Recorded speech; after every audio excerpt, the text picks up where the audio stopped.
ಅಲ್ಲಿ ಚೆನ್ನಾಗಿ ಗ್ರಹಿಸ್ಕೊಳ್ಳುವಂತ ಪ್ರಯತ್ನವನ್ನ ಮಾಡ್ಬೇಕು. ಆದ್ರೂ ನೋಡೋಣ, ಇದು ಶೇರ್ ಯಾಕೆ ಆಗ್ತಾ ಇಲ್ಲ ಅಂತ ಗೊತ್ತಾ? ಶೇರ್ ಸ್ಕ್ರೀನ್ ಅಂತಪ್ಪ, ಎಂಟರ್ ಸ್ಕ್ರೀನ್ ಬಂತು.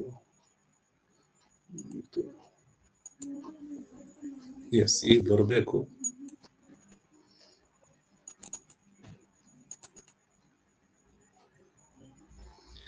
ಯಶೋಧಮ್ಮ ನೋಡ್ರಿ ಈಗ. ಹಾ ಸರ್, ಓಪನ್ ಆಯ್ತು ಸರ್, ಕಾಣಿಸ್ತಾ ಇದೆ. ದೇವರ ನೋಡ್ರಿ, ಬಂತು ಕೊನೆಗೂ. ಓಕೆ, ಇಲ್ಲಿ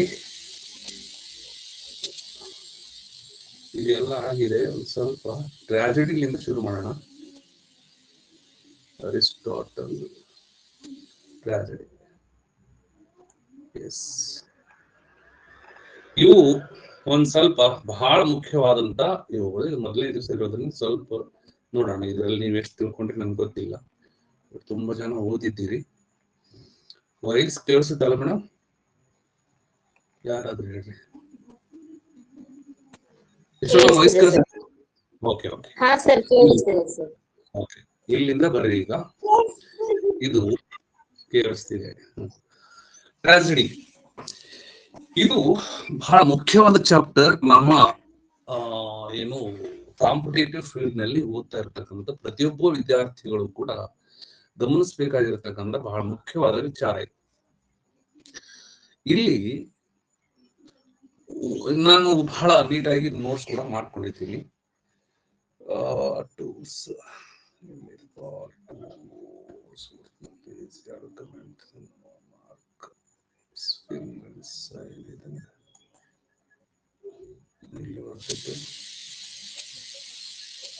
ಹೈಲೈಟ್. ಓಕೆ, ಇಲ್ಲಿ ಟ್ರಾಜಿಡಿ ಅನ್ನುವ ಪದ ನೋಡ್ರಿ, appears to have been use to describe different ಫೆನೋಮೆನಾ.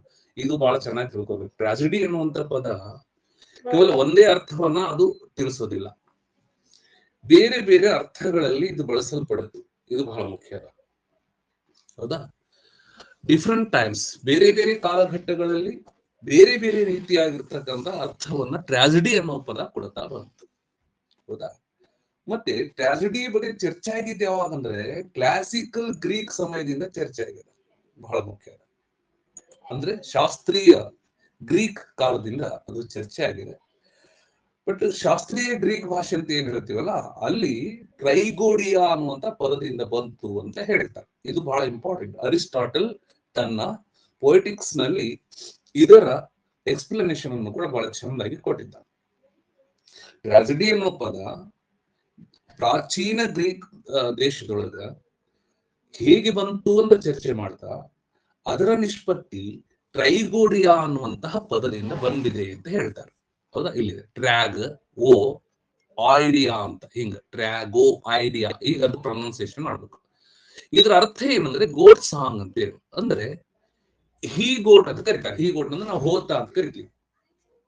ಅಂದ್ರೇನು? ಹಾಡಿನ ಮೇಲ್ ರೂಪ ಹೀ ಗೋಟ್. ಅದಕ್ಕೆ ಗೋಟ್ ಸಾಂಗ್ ಅಂತ ಕರೀತಾರೆ. ಮೇಕೆಯ ಹಾಡು. ಹಾಗೆ ನೋಡಿದ್ರೆ ಹೋತದ ಹಾಡು ಅಂತ ಅದರ ಅರ್ಥ. ಆಮೇಲೆ ಇಲ್ಲಿ ನೋಡ್ರಿ, ಕೇಳ್ಕೊಡ್ರಿ, ವಿಚ್ ಕಮ್ಸ್ ಫ್ರಮ್ ಟ್ರ್ಯಾಗೋಸ್, ಹೀ ಗೋಟ್ ಅಂತ. ಐಡಿಯಲ್. ಇದು ನೆನ್ಪಿಟ್ಕೋಬೇಕು. ಇದು ಕ್ವಶನ್ ಈ ತರ ಬರ್ತದೆ. ಟ್ರಾಜಿಡಿ ಅನ್ನೋ ಪದ ಟ್ರೈಗೋಡಿಯಾದಿಂದ ಬಂದಿದೆ. ಟ್ರೈಗೋಡಿಯಾ ಅನ್ನೋದು ಎರಡು ಪದಗಳಿಂದ ಸೃಷ್ಟಿಯಾಗಿದೆ. ಒಂದು ಟ್ರ್ಯಾಗೋಸ್, ಇನ್ನೊಂದು ಐಡಿಯನ್ ಅಂತ. ಟ್ರ್ಯಾಗೋಸ್ ಎಂದರೆ ಹೋತ, ಹೀ ಗೋಟ್ ಅಂತ. ಐಡಿಯನ್ ಅಂದ್ರೆ ಹಾಡು ಅಂತ. ಇದರ ಅರ್ಥ ಏನು? ಟ್ರಾಜಿಡಿ ಅಂದ್ರೆ ಹೋತದ ಹಾಡು ಅಂತ ಇದರ ಅರ್ಥ ಆಗ್ತೈತಿ. ಮತ್ತೆ ಹಾಡು ಅದು ಓಡ್ ರೂಪದಲ್ಲಿ ಇತ್ತು, ಪ್ರಗಾಥ. ಇಲ್ಲಿ ನೋಡಿ, ನೆನಪಿಟ್ಟುಕೊಳ್ಳಿ, ಮೊದಲೆಲ್ಲ ಪ್ರಗಾಥದ ರೂಪದಲ್ಲಿ ಅದು ಹೇಳಲ್ಪಡ್ತಿತ್ತು, ಹೌದಾ? ಹೀಗೆ ಇದರ ನಿಷ್ಪತ್ತಿ ಬಂತು. ಅಂದ್ರೆ ಏನ್ ಮಾಡ್ತಿದ್ರು? ಒಂದು ಆಟ ನಡೀತಿತ್ತಲ್ಲಿ ಗ್ರೀಕ್ ದೇಶದೊಳಗ ಒಂದು ಆಟ ನಡೀತಿತ್ತು, ಹೌದಾ? ಆಟದೊಳಗ ಅದನ್ನ ಪಣಕ್ಕೆ ಹಚ್ಚಿರ್ತಕ್ಕಂಥ ವಸ್ತು, ಅಂದ್ರೆ ಗೆಲ್ಲುವವರಿಗೆ ಕೊಡ್ಬೇಕಾದ ವಸ್ತು ಏನಂದ್ರೆ ಅದು ಹೋತ, ಟ್ರೈಗೋಡಿ, ಹೌದಾ? ಹೋತನ ಇಟ್ಟಿರ್ತಿದ್ರು. ಯಾರು ಗೆಲ್ತಾರಲ್ಲ ಅವರು ಆ ಹೋತವನ್ನ ತಗೊಂಡು ಅವ್ರು ಏನ್ ಮಾಡ್ತಿದ್ರು? ಅದನ್ನ ಬಲಿ ಕೊಡ್ತಿದ್ರು, ಹೌದಾ? ಅದ್ರ ಸುತ್ತಲೂ, ಅಂದ್ರೆ ಯಾವ ಹೋತವನ್ನ ಬಲಿ ಕೊಡ್ಬೇಕಾಗಿತ್ತಲ್ಲ ಅದ್ರ ಸುತ್ತಲೂ ಜನ ಕುಣಿತಿದ್ರು, ಹೌದಾ? ಅಂದ್ರೆ ಇವತ್ತು ನಾವು ಈ ಹೋತವನ್ನ ಬಲಿ ಕೊಡ್ತಾ ಇದ್ದೀವಿ, ನಾವು ಗೆದ್ದಿದ್ದೀವಿ, ನಾವು ಬಲಿ ಕೊಡ್ತಾ ಇದ್ದೀವಿ. ಹಾಗಾಗಿ ಬಲಿ ಕೊಡುವ ಪಶುವಿನ ಸುತ್ತಲೂ ಏನಂದ್ರೆ ಕುಣಿತ ಕುಣಿತ ಹೇಳುತ್ತಿರುವ ಹಾಡು.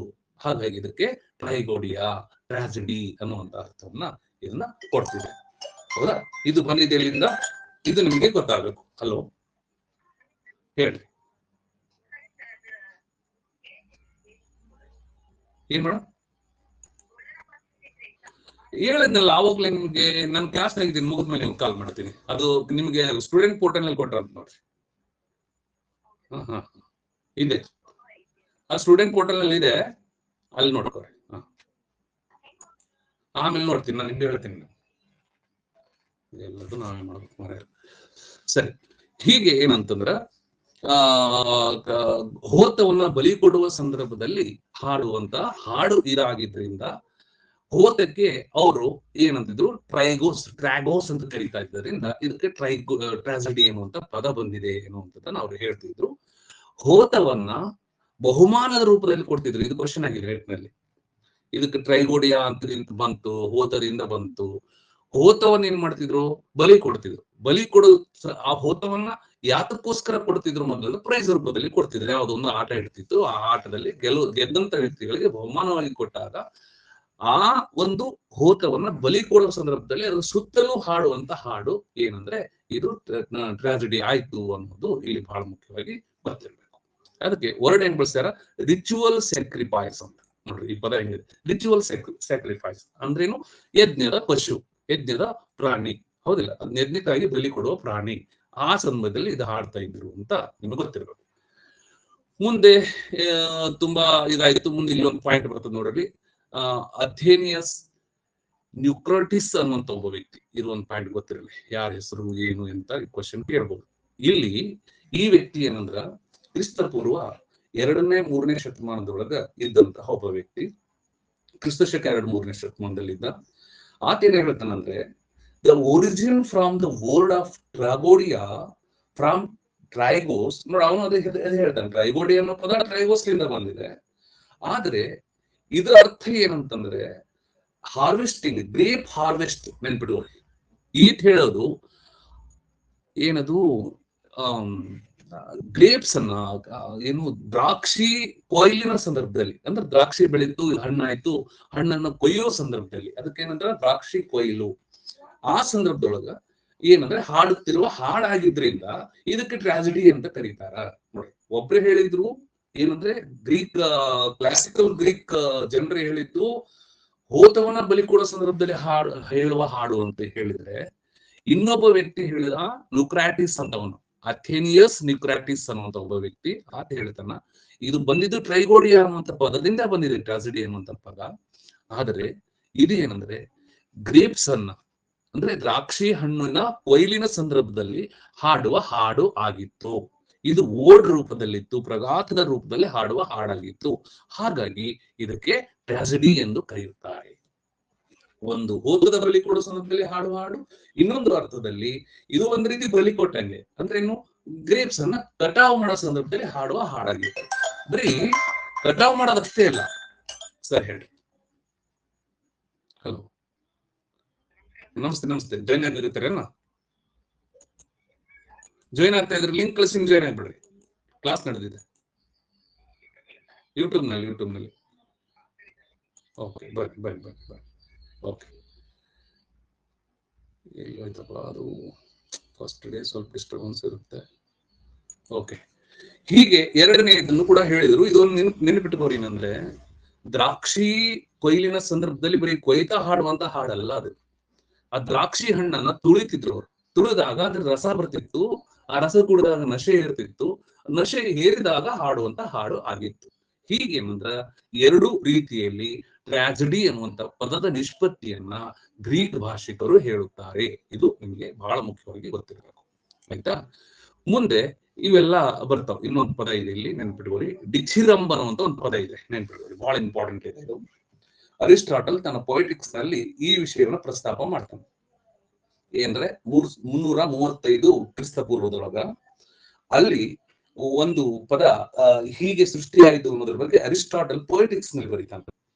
ಅದೇನ್ ಬರೀತಾನಂದ್ರೆ ಡಿಥಿರಂಬ್ ಅನ್ನುವಂತ ಹಾಡು ಹಾಡ್ತಾ ಇದ್ರು ಅಂತ. ಡಿಥಿರಂಬ್ ಅಂತ ಅಂದ್ರೆ ಡಯೋನಿಸಿಸ್ ಅನ್ನುವಂತಹ ಒಂದು ದೇವತೆ ಇತ್ತು.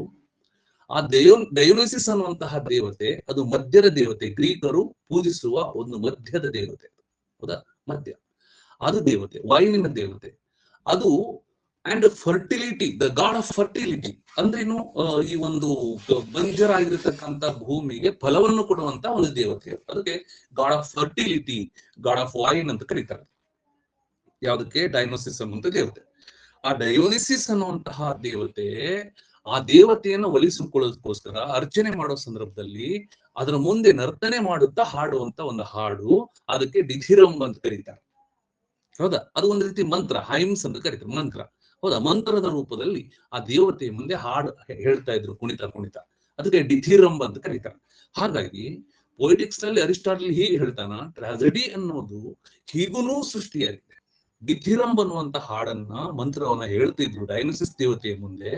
ಅವರು ಹೇಳುವ ಆ ಮಂತ್ರದ ಮೂಲಕ, ಡಿಥಿರಂಬ್ ಹಾಡಿನ ಮೂಲಕ ಟ್ರಾಜಿಡಿ ಅನ್ನೋದು ಸೃಷ್ಟಿಯಾಗಿದೆ ಅನ್ನೋದನ್ನ ಪೊಯಿಟಿಕ್ಸ್ ನಲ್ಲಿ ಕ್ರಿಸ್ತಪೂರ್ವ 335 ಏನಂದ್ರೆ ಅರಿಸ್ಟಾಟಲ್ ಬರೀತಾನ. ಹೌದಾ, ಈ ಮೂರೂ ಪದಗಳು ನಿಮಗೆ ಗೊತ್ತಿರಬೇಕು. ಟ್ರಾಜಿಡಿ ಅನ್ನೋದು ಯಾವ್ಯಾವ ರೀತಿಯಲ್ಲಿ ಸೃಷ್ಟಿಯಾಯಿತು ಅನ್ನೋದ್ರ ಬಗ್ಗೆ ಇದು ಪ್ರಶ್ನೆ ಆಗ್ತದ. ಈ ಮುಂಚೆ ನಾವು ಇದ್ರ ಬಗ್ಗೆ ಚರ್ಚೆ ಮಾಡಿಲ್ಲ. ಮುಂದೆ ಇಲ್ಲಿ ಬರ್ತದೆ ಟ್ರಾಜಿಕ್ ಹೀರೋ. ಇವೆಲ್ಲ ಗೊತ್ತಿರ್ಬೇಕು, ಇವೆಲ್ಲ ಕ್ವಶನ್ ಆಗುವಂತ ಬಹಳ ಇಂಪಾರ್ಟೆಂಟ್ ಆಗಿರ್ತಕ್ಕಂಥದ್ದು. ಆಮೇಲೆ ಮುಂದೆ 2 ದೇವತೆಗಳು ಚರ್ಚೆ ಮಾಡ್ತೀನಿ. ಟ್ರಾಜಿಕ್ ಹೀರೋ ಅಂತ ಅಂದ್ರೆ ದುರಂತದ ನಾಯಕ ಹೇಗಿರ್ಬೇಕು, ಟ್ರಾಜಿಡಿ ಒಳಗ ನಾಯಕ ಹೇಗಿರ್ಬೇಕು. Is the protagonist of the tragic story or drama in which despite their virtues and the end. ಯಾವಾಗ್ಲೂ ಕೂಡ ಯಾವಾಗ್ಲೂ ಕಷ್ಟವನ್ನೇ ಅನುಭವಿಸುವಂತ ವ್ಯಕ್ತಿ ಯಾವಾಗಿರ್ಬೇಕು. ನೋಡಿ, wounded ನೋಡಿ ಹೆಂಗದ, they are often imperfect or wounded with some sort of fault experience. ಬಹಳ ಇಂಪಾರ್ಟೆಂಟ್ ಅದ. 100% perfect ಆಗಿರ್ತಕ್ಕಂಥ ನಾಯಕ ಟ್ರಾಜಿಡಿಯಲ್ಲಿ ಇರೋದಿಲ್ಲ. ಕನಿಷ್ಠ ಪಕ್ಷ ಒಂದಾದ್ರೂ ಕೂಡ ಅವನಲ್ಲಿ ಡಿಮೆರಿಟ್ ಇರುತ್ತದೆ. ಕಷ್ಟ, ಹೆಜ್ಜೆ ಹೆಜ್ಜೆಗೂ ತೊಂದರೆಗಳನ್ನು ಅನುಭವಿಸುತ್ತಾ ಜನರಿಂದ ಪಿಟಿ ಅಂಡ್ ಫಿಯರ್ ಅನ್ನು ಉತ್ಪಾದನೆ ಮಾಡುವುದಕ್ಕೆ ಯೋಗ್ಯವಾದ ವ್ಯಕ್ತಿತ್ವವನ್ನು ಅವನು ಹೊಂದಿರುತ್ತಾನೆ. ಇದು ಇಂಪಾರ್ಟೆಂಟ್. ಹಾಗಾಗಿ tragic hero is not A perfect man. ಇದು ನೆನ್ಪಿಟ್ಕೊಂಡ್ಬಿಡ್ರಿ. 100% ಪರ್ಫೆಕ್ಟ್ ಮ್ಯಾನ್ ಅಲ್ಲ ಅವನು. ಅವನಲ್ಲಿ ಕನಿಷ್ಠ ಪಕ್ಷ ಒಂದಾದ್ರೂ ದೋಷ ಇರಬೇಕು. ಹೆಜ್ಜೆ ಹೆಜ್ಜೆಗೂ ನರಳುತ್ತಿರುವ ವ್ಯಕ್ತಿ ಇರಬೇಕು. ಅವನ ಸ್ಥಿತಿಯನ್ನ ನೋಡಿ ಸಹೃದಯರ ಮನಸ್ಸಿನಲ್ಲಿ ಪಿಟಿ ಅಂಡ್ ಫಿಯರ್, ಕರುಣೆ ಮತ್ತು ಭಯದ ಭಾವಗಳು ಉತ್ಪತ್ತಿ ಆಗುವಂತಿರಬೇಕು. ಅವನು ಸಫರ್ ಆಗ್ತಾ ಇರಬೇಕು, ತೊಂದರೆ ಆಗ್ತಾ ಇರಬೇಕು. ಅವನ ಅಂತ್ಯವು ಕೂಡ ಟ್ರಾಜಿಕ್ ಆಗ್ಬೇಕು. ಹೌದಾ, ಇಲ್ಲಿ ಸುಖ ಅನ್ನೋದಿಲ್ಲ, ದುಃಖ ಅಂತ ಆಗ್ಬೇಕು. ಹೌದಾ, ಈ ರೀತಿಯಾದ ಭಾವನೆಗಳನ್ನು ಅನುಭವಿಸುವಂತ ವ್ಯಕ್ತಿ ಅವನು ಟ್ರಾಜಿಕ್ ಹೀರೋ ಇರುತ್ತಾನೆ. ಇನ್ನು ಪ್ರಶ್ನೆ ಏನಾಗ್ತದಂದ್ರೆ, ದುರಂತದ ನಾಯಕ ಅವನ ಗುಣಗಳು ಅಂತ ಕೇಳಿ ಆಪ್ಷನ್ 1 ಏನ್ ಮಾಡೋದು, 100ಕ್ಕೆ 100ರಷ್ಟು ಒಳ್ಳೆಯ ಗುಣಗಳನ್ನು ಹೊಂದಿರುವ ವ್ಯಕ್ತಿ, ದೇವತೆಗೆ ಸಮಾನವಾದವನು, ಹೆಜ್ಜೆ ಹೆಜ್ಜೆಗೂ ತೊಂದರೆಗಳನ್ನು ಅನುಭವಿಸುತ್ತಿರುವ ವ್ಯಕ್ತಿ, ದುರಂತದಲ್ಲಿ ಅಂತ್ಯವಾಗುವವನು. ಹೀಗೆ ಹಲವಾರು ರೀತಿಯಲ್ಲಿ ನಿಮಗೆ ಪ್ರಶ್ನೆಗಳನ್ನು ಕೇಳ್ತಾರೆ. ಹೌದಾ, ನೆಕ್ಸ್ಟ್ ಆಮೇಲೆ ಅವನು ಬಹಳ ಪರ್ಫೆಕ್ಟ್ ಇರ್ತಾನ, ಆದ್ರೆ ಅವನಿಗೆ ಯಾವುದೋ ಒಂದು ಸಂದರ್ಭದಲ್ಲಿ ಹೆಮರ್ಷಿಯಾ, ಪೆರಿಫಿಟಿಯಾ ಮೊದಲಾದಂತ ಲಕ್ಷಣಗಳು ಬರ್ತಾವ. ಅದು ಮುಂದೆ ನಾನು ಚರ್ಚೆ ಮಾಡ್ತೀನಿ. ಅಂದ್ರೆ ಮೊದಲ ಪಾರ್ಟ್ ನಲ್ಲಿ ನಾವೇನ್ ನೋಡಿದ್ವಿ, ಟ್ರಾಜಿಡಿ ಎನ್ನುವಂತಹ ಪದದ ನಿಷ್ಪತ್ತಿ ಹೇಗಾಯಿತು ಅಂತ ನೋಡ್ತಾ 3 ಅಭಿಪ್ರಾಯಗಳನ್ನು ನೋಡಿದ್ವಿ. 2ನೇ ಪಾಯಿಂಟ್ ವೆರಿ ಇಂಪಾರ್ಟೆಂಟ್ ಏನಂದ್ರೆ, ಟ್ರಾಜಿಕ್ ಹೀರೋನಲ್ಲಿರುವ ಗುಣಗಳು ಯಾವುವು. ಹೌದಾ, ಅದನ್ನು ನಾವು ನೋಡ್ಬೇಕು. ಅವನು ಹೆಜ್ಜೆ ಹೆಜ್ಜೆಗೂ ತೊಂದರೆಗಳನ್ನು ಅನುಭವಿಸುವಂತ ಒಬ್ಬ ವ್ಯಕ್ತಿ, ಇದು ಬಹಳ ಮುಖ್ಯವಾಗಿ. ಮುಂದೆ ಬರೋದು, ರುದ್ರ ನಾಟಕದ ಪರಂಪರೆ ಎಲ್ಲಿನಿಂದ ಆರಂಭವಾಯಿತು. ಹೌದಾ, the tradition of tragedy is begins from where, in which drama, with which drama, ಈ ತರ ಪ್ರಶ್ನೆ ಆಗ್ಬೋದು. ರುದ್ರ ನಾಟಕದ ಪರಂಪರೆ ಶುರುವಾಗಿತ್ತು ಈಸ್ಕಿಲಸ್ ಅನ್ನುವಂತ ಒಬ್ಬ ವ್ಯಕ್ತಿ ಬರೆದ. ಅವನು ಅಗಮೆಮ್ನಾನ್ ಅನ್ನುವಂತಹ ನಾಟಕವನ್ನು ಬರೆದ. ಅಲ್ಲಿಂದ ರುದ್ರ ನಾಟಕದ ಪರಂಪರೆ ನಡೆಯಿತು. ಆಯ್ತಾ. ನೆಕ್ಸ್ಟ್ ಕ್ವಶನ್, ರುದ್ರ ನಾಟಕದ ಪ್ರದರ್ಶನಗಳು ಯಾವ ಕಾಲದಲ್ಲಿ ಆಗ್ತಾ ಇದ್ವು?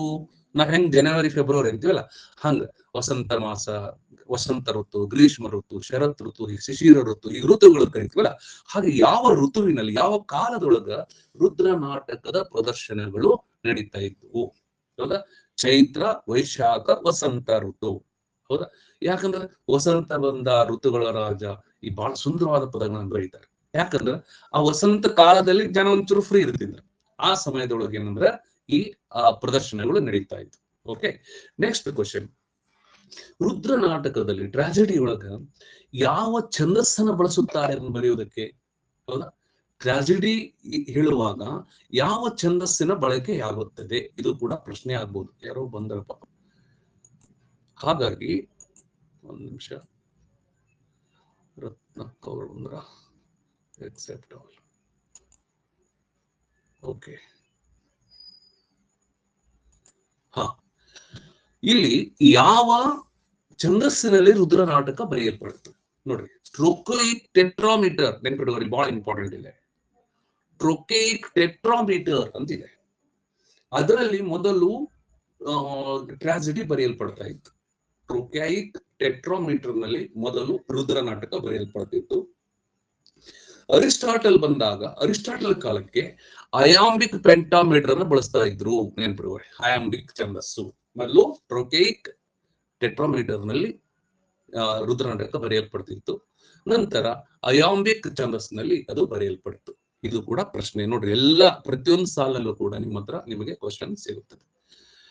ನೆಕ್ಸ್ಟ್ ಪಾಯಿಂಟ್ ಬರ್ತದ, ಟ್ರಾಜಿ ಕಾಮಿಡಿ ಅನ್ನುವಂತ ಒಂದು ಪಾಯಿಂಟ್ ತುಂಬಾ ಬಾರಿ ಪ್ರಶ್ನೆ ಆಗಿದೆ. ಟ್ರಾಜಿಡಿ ಅಂದ್ರೆ ಅದು ದುರಂತ. ಹಾಗೆ ನೋಡಿದ್ರೆ ದುರಂತನೇ ಟ್ರಾಜಿಡಿ. ಆದ್ರೆ ಇದು ಇನ್ನೊಂಚೂರು ದೊಡ್ಡದಾಗುತ್ತಾ ನೋಡೋಣ. ಅಕ್ಷರ ತೀರಾ ಸಣ್ಣ ಅಂತ ಪಾಪ. ಸರ್ ನಾವೇ ಝೂಮ್ ಮಾಡ್ಕೋಬಹುದು ಸರ್ ಸ್ಕ್ರೀನ್ ನ. ಈಗ ಆಗುತ್ತೆ ರೀ ಮೇಡಮ್, ನೋಡೋಣ, ಸ್ವಲ್ಪ ಟ್ರೈ ಮಾಡೋಣ. ಪರವಾಗಿಲ್ಲ, ಈಗ ಕಾಣಿಸ್ಬೋದಲ್ಲ ಮೇಡಮ್? ಕ್ಲಿಯರ್ ಕಾಣಿಸ್ತಾ ಇದೆ? ಹಾ ಸರ್, ಕಾಣಿಸ್ತಾ ಇದೆ. ಈಗ ನೋಡ್ರಿ, ಒಂದು ಟ್ರಾಜಿ ಕಾಮಿಡಿ ಅನ್ನುವಂತಹ ಒಂದು ಕಾನ್ಸೆಪ್ಟ್ ಇಲ್ಲಿ ಕೊಟ್ಟಿದ್ದಾರೆ. ಇದು ಕೂಡ ಬಹಳ ಬ್ಯೂಟಿಫುಲ್ ಆಗಿರ್ತಕ್ಕಂತ ಒಂದು ಕಾನ್ಸೆಪ್ಟ್. ಇದು ಯಾವಾಗ್ಲೂ ರುದ್ರ ನಾಟಕ ಅನ್ನೋದು ದುರಂತ ಅಂತ್ಯದೊಳಗೆ, ಅದ್ರ ಹೆಸರೇ ಹಂಗದ, ದುರಂತವಾಗೇ ಇರ್ತದೆ. ಯಾವಾಗ್ಲೂ ಅಲ್ಲಿ ಸಫರಿಂಗ್ ಇರ್ತದ, ತೊಂದರೆ ಅನುಭವಿಸುವಂತದ್ದು, ರೋಗಗ್ರಸ್ತವಾದ ನಾಯಕ, ಹೀಗೆ ಇರ್ತದೆ ಯಾವಾಗ್ಲೂ ಕೂಡ. ಆದ್ರೂ ಕೂಡ ಒಂದು ಪದ ಸೃಷ್ಟಿ ಮಾಡಿದ್ರು ಟ್ರಾಜಿ ಕಾಮಿಡಿ ಅಂತ. ವಿಚಿತ್ರದ ಇದು, ಟ್ರಾಜಿಡಿ ಒಳಗ್ ಕಾಮಿಡಿ. ಹಾಗಂದ್ರೆ ಏನು ಅಂದ್ರೆ, ಟ್ರಾಜಿಡಿ ಬರೆಯುವಂತಹ ತುಂಬಾ ಜನ ಸಾಹಿತಿಗಳು ಯೋಚನೆ ಮಾಡಿದ್ರು, ಆರಂಭದಿಂದ ಕೊನೆಯವರೆಗೂ ಬರೀ ನಾವು ಟ್ರಾಜಿಕ್ ವಿಷಯಗಳನ್ನ ಹೇಳಿದ್ರೆ ಬೋರ್ ಆಗಬಹುದು ಯಾರು ಸಹೃದಯರಿಗೆ. ಹಾಗಾಗಿ ನಾವೇನ್ ಮಾಡೋಣ ಅಂದ್ರೆ ಇದ್ರಲ್ಲಿ ಒಂಚೂರು ಕಾಮಿಡಿ ಸೇರ್ಸೋಣ. ಕಾಮಿಡಿ ಯಾಕೆ ಸೇರಿಸ್ಬೇಕು ಅಂದ್ರೆ, ಈ ಪೂರಾ ಉದ್ವೇಗದಲ್ಲಿ, ಆತಂಕದಲ್ಲಿ ಇರ್ತಕ್ಕಂತಹ, ಮುಂದೇನಾಗುತ್ತೋ ಅಂತೇಳಿ ನೋಡ್ತಾ ಕೂತಿರ್ತಕ್ಕಂಥ ಸಹೃದಯರಿಗೆ ಸ್ವಲ್ಪ ಅವರ ಮನಸ್ಸಿಗೆ ರಿಲ್ಯಾಕ್ಸ್ ಬರ್ಲಿ ಅನ್ನೋ ಕಾರಣಕ್ಕಾಗಿ ಕೊಡುವಂತಹ ಒಂದಿಷ್ಟು ಕಾಮಿಕ್ ಅಂಶಗಳು, ಕಾಮಿಡಿ ಅಂಶಗಳು. ಅದಕ್ಕೆ ಏನಂತಾರ ಟ್ರಾಜಿ ಕಾಮಿಡಿ. ಟ್ರಾಜಿ ಕಾಮಿಡಿ ಎನ್ನುವಂಥದ್ದು ಟ್ರಾಜಿಡಿಯ ಮಧ್ಯದಲ್ಲಿ ಬರುವಂತಹ ಒಂದು ಘಟನೆ ಅಷ್ಟೇ. ಹೌದಾ, ಇದು ಕೂಡ ಗೊತ್ತಿರ್ಬೇಕು. ಹೌದಾ, ಇದಕ್ಕೆ ಉದಾಹರಣೆ ಕೊಟ್ಟರವರು ಶೇಕ್ಸ್ಪಿಯರ್ನ ಪೆರಿಕ್ಲಿಸ್, ಸಿಂಬೆಲಿನು ಮೊದಲಾದಂತ ನಾಟಕಗಳು. ಇದ್ರ ಉದ್ದೇಶ ಇಷ್ಟೇ. ಹೇಳಿ ಮೇಡಮ್. ಮಾಡಿನಲ್ಲ ಮೇಡಮ್, ಎಲ್ಲರೂ ಇದ್ದಾರೆ ಕ್ಲಾಸ್ ನಲ್ಲಿ. ಅಯ್ಯೋ, ನೀವು ಕ್ಲಾಸ್ ನಾಗ ಎಲ್ಲಿ ಜಾಯ್ನ್ ಆದ್ರಿ?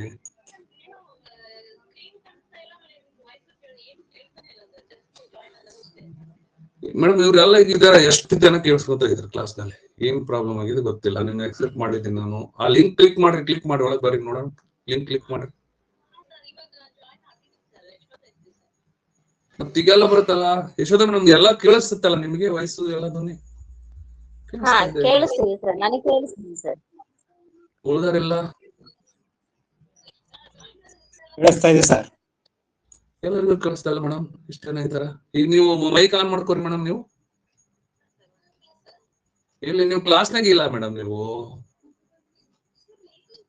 ಎಲ್ಲಿದ್ದೀರಿ? ನೀವು ಇಲ್ವೇ ಇಲ್ಲ. ನಿಮ್ಮ ಹೆಸರೇ ಇಲ್ಲ ಇಲ್ಲಿ, ಮತ್ತೆ ನೀವ್ ಅದ್ರಾಗ ಇರ್ಲಾರ್ದು ಹೆಂಗ್ ಬರ್ತೀರಿ ಮೇಡಮ್? ಈಗ ಅದ್ರಾಗ ಯಾರಿದ್ದಾರೆ ಮೇಡಮ್?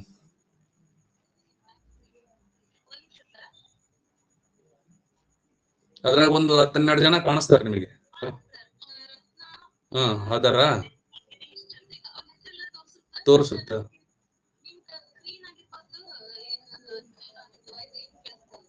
ಏನು ಕೇಳಿಸ್ತಾ ಇಲ್ಲ ಅಂದ್ರೆ ನೀವೇ ಇಲ್ಲ ಮೇಡಮ್ ಕ್ಲಾಸ್ ನಲ್ಲಿ. ಇಲ್ಲಿ ಸರ್ ಅವರು ಮೈಕ್ ಅಲೋ ಕೊಟ್ಟಿಲ್ಲ ಸರ್, ಅಟೆಂಡ್ ಆಗ್ಬೇಕಾದ್ರೆ ಅಲೋ ಕೂಡ ಕೇಳಿ ಸರ್ ಸ್ಟಾರ್ಟಿಂಗ್. ಮೇಡಮ್ ಅಟೆಂಡ್ ಆಗ್ಬೇಕಾದ್ರೆ ಅಲೋ ಅಂತ ನೋಡ್ರಿ, ಅಲೋ ಕೊಡ್ರಿ ಬರುತ್ತೆ. ನೀವು ಕ್ಲಾಸ್ ನ ಆಕ್ಚುಲಿ ಇಲ್ಲ ಇಲ್ಲಿ, ನನ್ಗೆ ಕಾಣಿಸ್ಬೇಕು, ನೀವು ಕಾಣಿಸ್ತಾ ಇಲ್ಲ ಇಲ್ಲಿ. ಅದ್ನ ವಾಪಸ್ ಹೋಗಿ ಜಾಯ್ನ್ ಆಗ್ರಿ, ಅಲ್ಲಿ ಏನೋ ಮೈಕ್ ಅಲೋ ಅಂತ ಬರುತ್ತಂತ ಮಾಡ್ರಿ. ಸ್ಟಾರ್ಟಿಂಗ್ ಪ್ರಾಬ್ಲಮ್ ಇದು, ಇಂಥ ಟೈಮ್ ಟ್ರಾಜಿಡಿ ಹಿಡ್ಕೊಂಡ್ ಕುಂತೀವಿ ನಾವು. ಓಕೆ, ಇದು ಟ್ರಾಜಿ ಕಾಮಿಡಿ. ನೆಕ್ಸ್ಟ್ ಬರೋಣ. ಇಲ್ಲೊಂಚೂರು ಟ್ರಾಜಿ ಕಾಮಿಡಿ ಬಗ್ಗೆ ಕ್ವಶನ್ಸ್ ಗಳು ಆಗಬಹುದು, ಎಕ್ಸಾಂಪಲ್ಸ್ ನೀವು ಕೇಳ್ಬಹುದು. ಪೆರಿಕ್ಲಿಸ್ ಸಿಂಬಲ್ ಇಂದ ಇವೆರಡು ಪದಗಳು ನೆನ್ಪಿಟ್ಕೊಳ್ಳಿ. ಇಲ್ಲಿ ವೇಟಿಂಗ್ ಫಾರ್ ಗೋಡೋ ಅಂತ ಬರ್ತೈತಿ, ಇದು ಬೆಕೆಟ್ ಅಂತ ಅನ್ನುವಂತ ವ್ಯಕ್ತಿ ಬರೋದನ್ನ. ಅದು ಕೂಡ ಒಂದು ರೀತಿ ಅಸಂಗತ ನಾಟಕದಲ್ಲಿ ಟ್ರಾಜಿ ಕಾಮಿಡಿಯನ್ನ ತಂದಿರ್ತಕ್ಕಂಥ ಕೆಲಸ. ನೆಕ್ಸ್ಟ್ ಕ್ವಶನ್ ತುಂಬಾ ಬಾರಿ ಕೇಳಿರ್ತಕ್ಕಂಥ ಕ್ವಶನ್ ಇಲ್ಲಿದೆ, ದಿಥಿರಂಬ ಬಗ್ಗೆ ಕೇಳುವಂತ ಕ್ವಶನ್. ಇದು ಒಂದ್ ಸ್ವಲ್ಪ ನೆನಪಿಟ್ಕೊಳ್ಳಿ, ಬಹಳ ತುಂಬಾ ಬಾರಿ ಕ್ವಶನ್ ಕೇಳ್ತಾರೆ, ಹೌದಾ? ದಿಥಿರಂಬ. ದಿಥಿರಂಬ ಅಂದ್ರೆ ಏನು ಅಂದ್ರೆ ಇದು ಒಂದು ಹಾಡು, ಇದು ಒಂದು ಮಂತ್ರ, ಹೌದಾ?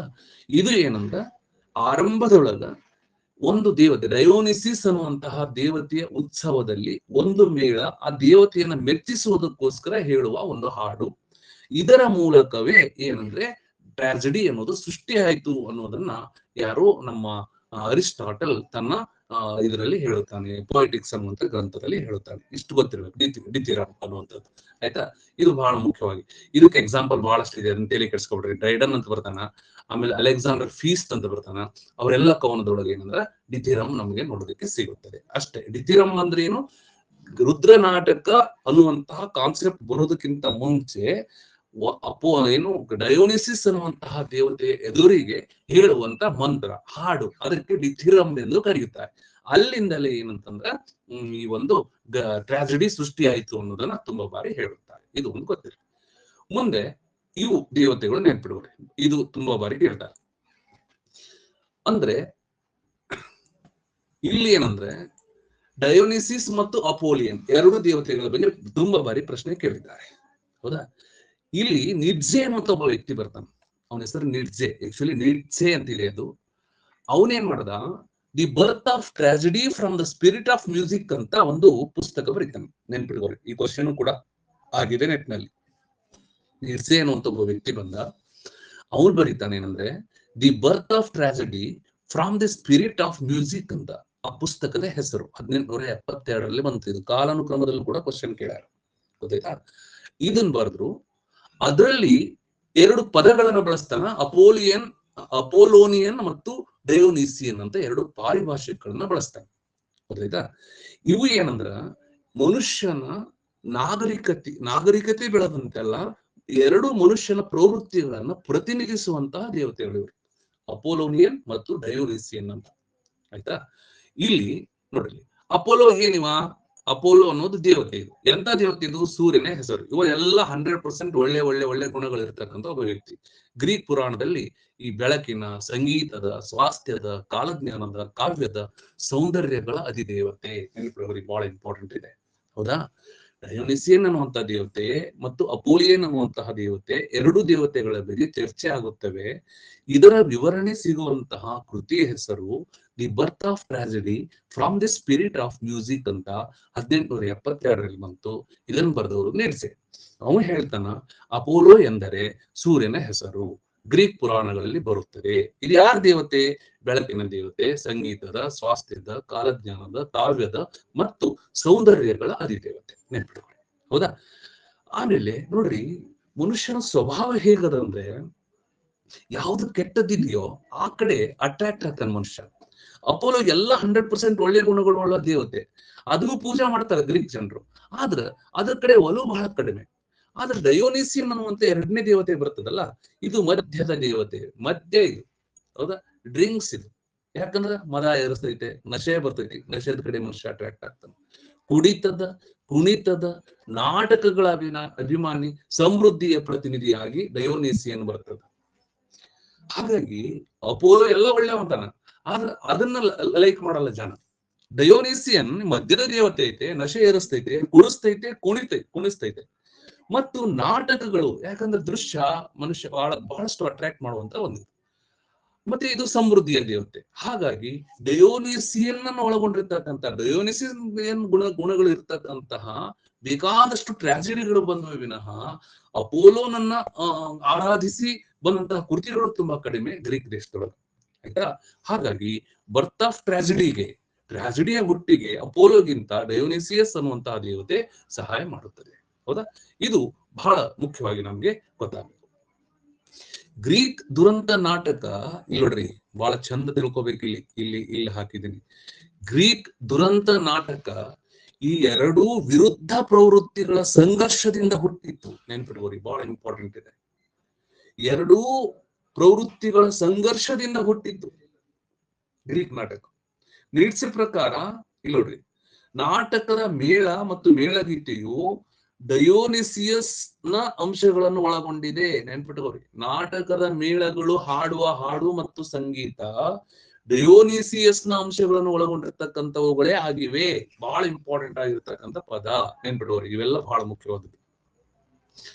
ಮತ್ತೆ ಸಾಹಿತ್ಯ ಮತ್ತು ಬದುಕಿನ ಭಿನ್ನ ಧೋರಣೆಗಳನ್ನು ಸೂಚಿಸುವ ವಿಶಾಲ ಅರ್ಥಗಳಲ್ಲಿ ಈ ಪದಗಳು ಬರುತ್ತವೆ. ನೋಡ್ರಿ ಹೆಂಗದ. ಸಾಹಿತ್ಯ ಅಪೋಲೋ ಥರ ಇರೋದಕ್ಕೆ ಬಯಸ್ತದ, ಬದುಕು ಅಪೋಲೋ ಮತ್ತು ಡಯೋನಿಸಿಯಸ್ ಎರಡೂ ಥರ ಇರೋದಕ್ಕೆ ಬಯಸ್ತದ. ಯಾವಾಗ ಮನುಷ್ಯನ ಹಿತಕ್ಕೋಸ್ಕರ ಸಾಹಿತ್ಯ ಇರ್ತದೋ ಅದು ಬಹಳ ಬಹುಕಾಲದವರೆಗೆ ಬದುಕ್ತದೆ. ಯಾವಾಗ ಮನುಷ್ಯನನ್ನ ನಿಯಂತ್ರಿಸುವುದಕ್ಕೆ ಪ್ರಯತ್ನ ಪಡ್ತದ ಸಾಹಿತ್ಯ, ಅವಾಗ ಜನರಿಂದ ದೂರ ಹೋಗ್ಬಿಡ್ತದೆ. ಡಯೋನಿಸಿಯಸ್ ಒಂಚೂರು ಸುಖದ ಕಡೆಗೆ ಹೊರಡುವಂತಹ ದೇವತೆ. ಹಾಗಾಗಿ ಆ ಕಡೆಗೆ ಸಾಮಾನ್ಯವಾಗಿ ಒಲವು ಹೆಚ್ಚು. ಆದ್ರೆ ಟ್ರಾಜಿಡಿಯಲ್ಲಿ ಅಪೋಲೋಗೆ ಸಂಬಂಧಪಟ್ಟಂತ ಮತ್ತು ಡಯೋನಿಸಿಯಸ್ಗೆ ಸಂಬಂಧಪಟ್ಟಂತ ಎರಡೂ ಗುಣಗಳ ಪರಸ್ಪರ ಸಂಘರ್ಷದಿಂದ ಹುಟ್ಟಿತು ಅನ್ನುವಂಥದ್ದು ಬಹಳ ಮುಖ್ಯ. ಮುಂದೆ ಬರೋಣ. ಇಲ್ಲಿ ಒಂದಿಷ್ಟು ಕ್ವಶನ್ ಇದೆ. ಭಾರತೀಪುರ ಏನು ಬರೆದಾರಲ್ಲ, ಭಾರತೀಪುರದೊಳಗ ಪುರಾಣಕರ ಬಾಯಿ ಅಲ್ಲಿ ಒಂದಿಷ್ಟು ಏನು ಟ್ರಾಜಿಡಿ ಅಂಶಗಳು ಬರೋದನ್ನ ನಾವು ನೋಡ್ತೀವಿ. ಅಷ್ಟೇ ಒಂದು ಸ್ವಲ್ಪ ಬರ್ತಿರ್ಲಿ. ನೆಕ್ಸ್ಟ್ ಬರೋಣ. ಈ ಪಾಯಿಂಟ್ ಕೋರಸ್ ಮೇಳ. ಮೇಳಗಳ ಬಗ್ಗೆ ಕೂಡ ತುಂಬಾ ಬಾರಿ ಪ್ರಶ್ನೆ ಆಗುತ್ತದೆ. ಹೌದಾ? ಮೇಳಗಳ ಬಗ್ಗೆ ಆಗುತ್ತದೆ. ಹೌದಾ? ಇಲ್ಲೇನಾಗ್ತದ, ಡಯೋನಿಸಿಯಸ್ ದೇವತೆ ಮುಂದೆ ಹಾಡುತ್ತಿದ್ದ ಗುಂಪಿಗೆ ಕೋರಸ್ ಎಂದು ಕರೆಯುತ್ತಾರೆ. ನೆನ್ಪಿಟ್ಕೊಳ್ಳಿ, ಡಯೋನಿಸಿಯಸ್ ದೇವತೆಯ ಮುಂದೆ ಹಾಡುತ್ತಿದ್ದ ಗುಂಪು ಅಥವಾ ಮೇಳಗಳಿಂದ ಗ್ರೀಕ್ ದುರಂತ ನಾಟಕಗಳು ಉಗಮವಾಯಿತು ಎನ್ನುವಂತೊಂದು ಊಹೆ. ಆದ್ರೆ ಇದು ಕೋರಸ್ ಅಥವಾ ಈ ಡಾನ್ಸ್, ಇದು ಹಾಡುವಂತ ಹಾಡು ಎಲ್ಲ ಡಯೋನಿಸಿಯಸ್ ದೇವತೆಯ ಮುಂದೆ ಆರಂಭವಾಗಿ ಇರ್ತಿತ್ತು. ಮುಂದ ಈ ಕೋರಸ್ ನಲ್ಲಿ ಎಷ್ಟು ಜನ ಇರ್ತಿದ್ರು, ಮೇಳದೊಳಗೆ ಎಷ್ಟು ಜನ ಇರ್ತಿದ್ರು? ಒಂದು ಇಲ್ಲಿ ನೋಡ್ರಿ, ಸಪ್ಲಿಮೆಂಟ್ಸ್ ಅನ್ನುವಂತ ಒಂದು ನಾಟಕ ಬರ್ತೈತಿ. ಅಂದ್ರೆ ಅತಿ ಹೆಚ್ಚು ಮೇಳದ ಜನರನ್ನ ಒಳಗೊಂಡಿರ್ತಕ್ಕಂತ ಒಂದು ಟೀಮ್ ಇದು. ಹೌದಾ?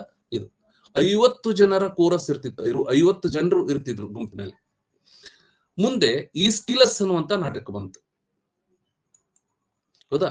ಈಸ್ಕಿಲಸ್ ನಲ್ಲಿ 50 ಇದ್ದಿದ್ದ ಸಂಖ್ಯೆ 12 ಇಳಿತು. ಆ 12ರಲ್ಲಿ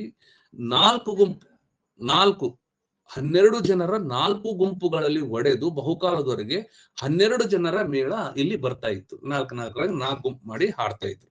ಹೌದಾ? ಮುಂದೆ ಸುಪೋಕ್ಲಿಸ್ ನಾಟಕದ ತಂತ್ರದ ಅನುಕೂಲಕ್ಕಾಗಿ ಏನ್ ಮಾಡಿದ್ರು, 15 ಜನರ ಮೇಳವನ್ನ ಬಳಸಿದನು. ನೆನ್ಪಿಡ್ಬೋರಿ, ಈಸ್ಕಿಲಸ್ ಇದನ್ನು 12 ಜನರಿಗೆ ಮಾಡದ, ಸುಪೋಕ್ಲಿಸ್ ಇದನ್ನ 15 ಜನರಿಗೆ ಬಳಸಿದ. 5 ಜನರ ಗುಂಪುಗಳಲ್ಲಿ 3 ಸಾಲುಗಳಲ್ಲಿ ಮೇಳವನ್ನ ಪ್ರವೇಶ ಮಾಡ್ತಾ ಇದ್ದ. ಈ 3 ತಂಡಗಳ ನಡುವೆ ಮೇಳ ನಾಯಕ ನಿಲ್ತಿದ್ದ. ಕಾಲಕ್ರಮೇಣ ಮೇಳದ ಪ್ರಾಮುಖ್ಯತೆ ಕಡಿಮೆ ಆಯಿತು. ಕ್ವಶನ್ ಏನು?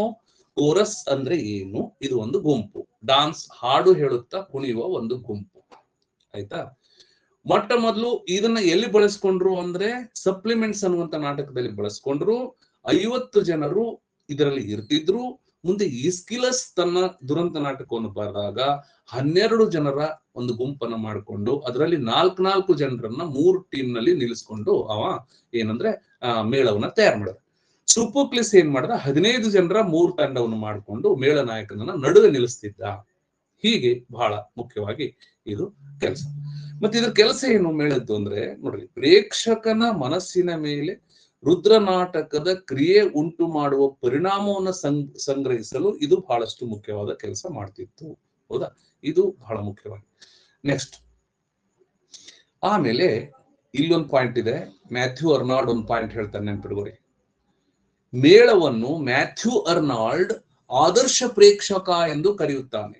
ಐಡಿಯಲ್ ಏನಂತಾರೆ ಅದಕ್ಕ, ಆದರ್ಶ ಪ್ರೇಕ್ಷಕ ಅಂತೇಳಿ ಕರೆದ್ರು. ಪ್ರೇಕ್ಷಕರನ್ನ ಅಥವಾ ಮೇಳವನ್ನು ಆದರ್ಶ ಪ್ರೇಕ್ಷಕರು ಎಂದು ಕರೆದವರು ಯಾರು ಅಂದ್ರೆ ಮ್ಯಾಥ್ಯೂ ಅರ್ನಾಲ್ಡ್. ಇದು ಒಂದು ಪಾಯಿಂಟ್ ಗೊತ್ತಿರಬೇಕು. ಹೀಗೆ ಕೋರಸ್ ಬಗ್ಗೆ ಹಲವಾರು ಬಾರಿ ಪ್ರಶ್ನೆಗಳು ಬಂದಿವೆ. ಮುಂದ ಇದು ಕೂಡ ಪ್ರಶ್ನೆ ಕೇಳಿದ್ರು ನೆಟ್ ಎಕ್ಸಾಮಿನೇಷನ್ ಅಲ್ಲಿ, ಕನ್ನಡ ನಾಟಕಗಳಲ್ಲಿ ಮೇಳಗಳ ಬಳಕೆ ಹೇಗಾಯಿತು ಅಂತ. ವಿಷವೃಕ್ಷ ಅಧ್ಯಾಯದ 29ರಲ್ಲಿ ಏನು, ರಂಗಸ್ಥಳಕ್ಕೆ ಗ್ರಂಥಕರ್ತ ಬಂದು ಗ್ರೀಕ್ ನಾಟಕಗಳ ಕೋರಸ್ಸಿನಂತೆ ವಿಷವೃಕ್ಷ ಮತ್ತು ಅದರ ಫಲಗಳ ಮೇಲೆ ಒಂದು ಸಣ್ಣ ಉಪನ್ಯಾಸ ಕೊಡೋದಕ್ಕೆ ಪ್ರಾರಂಭ ಮಾಡಿದ. ಅಂದ್ರೆ ಏನು, ಒಂದೇ ಮೇಳ, ಒಬ್ಬನೇ ವ್ಯಕ್ತಿ ಅಷ್ಟೇ, ಹೌದಾ, ಒಬ್ಬನೇ ವ್ಯಕ್ತಿ ಬಂದು ಉಪನ್ಯಾಸ ಕೊಡೋದ್ರ ಮೂಲಕ ಮೇಳವನ್ನು ಬಳಸ್ಕೊಂಡ್ರು ವಿಷವೃಕ್ಷದೊಳಗೆ. ಬೆರಗೆ ಕೊರಳ ನಾಟಕದಲ್ಲಿ ಮೇಳದ ಹೊಣೆಗಾರಿಕೆ ಎಲ್ಲವೂ ಏಕಲವ್ಯನ ತಾಯಿ ಮತ್ತು ಅಶ್ವತ್ಥಾಮರಿಂದ ನಿರ್ವಹಣೆಯಾಗುತ್ತದೆ. ನೋಡ್ರಿ, ಏಕಲವ್ಯನ ತಾಯಿ ಮತ್ತು ಅಶ್ವತ್ಥಾಮ ಇವರು ಮೇಳದ ಕಾರ್ಯವನ್ನು ಮಾಡಿದ್ರು ಬೆರಗೆ ಕೊರಳ ನಾಟಕದಲ್ಲಿ, ಹೌದಾ. ಇದು ಕೂಡ ಬಹಳ ಮುಖ್ಯ. ಇನ್ನ ರಾವ್ ಬಹದ್ದೂರ್ ಅವರ ಗ್ರಾಮಾಯಣ ಕಾದಂಬರಿಯಲ್ಲೂ ಕೂಡ ಮೇಳದಂತೆ ಬಳಸ್ಕೊಂಡಿದ್ದಾರೆ. ಅಂದ್ರೆ ವ್ಯವಸ್ಥಿತವಾಗಿ ಮೇಳದ ಬಳಕೆ ಕನ್ನಡದ ನಾಟಕಗಳಲ್ಲಿ ಆಗಿಲ್ಲ, ಹೌದಾ. ಇದೊಂದು ಪಾಯಿಂಟ್ ಗೊತ್ತಿರ್ಬೇಕು. ನೆಕ್ಸ್ಟ್ ಬರೋದೇನಂದ್ರ,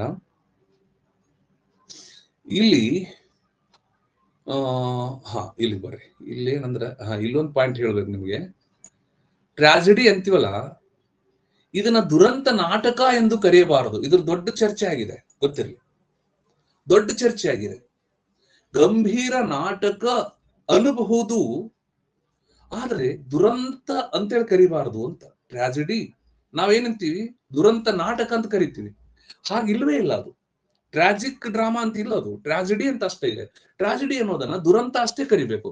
ಮುಂದೆ ಅದಕ್ಕೆ ಗಂಭೀರ ನಾಟಕ ಹೀಗೆಲ್ಲ ಬೇರೆ ಬೇರೆ ನಾವು ಹೆಸರು ಕೊಟ್ಕೊಂಡ್ವಿ ಟ್ರಾಜಿಡಿ ಅಂತ. ಇಲ್ಲಿ ನೋಡ್ರಿ, ಇಲ್ಲಿ ಹೇಗಿದೆ, ದುರಂತ ನಾಟಕ, ರುದ್ರ ನಾಟಕ, ಗಂಭೀರ ನಾಟಕ, ಆವಿದ್ದ ನಾಟಕ ಎಂಬ ಪದಗಳ ಪ್ರಯೋಗವನ್ನು ಕನ್ನಡದಲ್ಲಿ ಮಾಡುತ್ತೇವೆ. ನೋಡ್ರಿ, ಕನ್ನಡದಲ್ಲಿ ದುರಂತ ನಾಟಕಕ್ಕೆ ಇರುವಂತಹ ವಿಭಿನ್ನ ಪದ ಪ್ರಯೋಗಗಳು.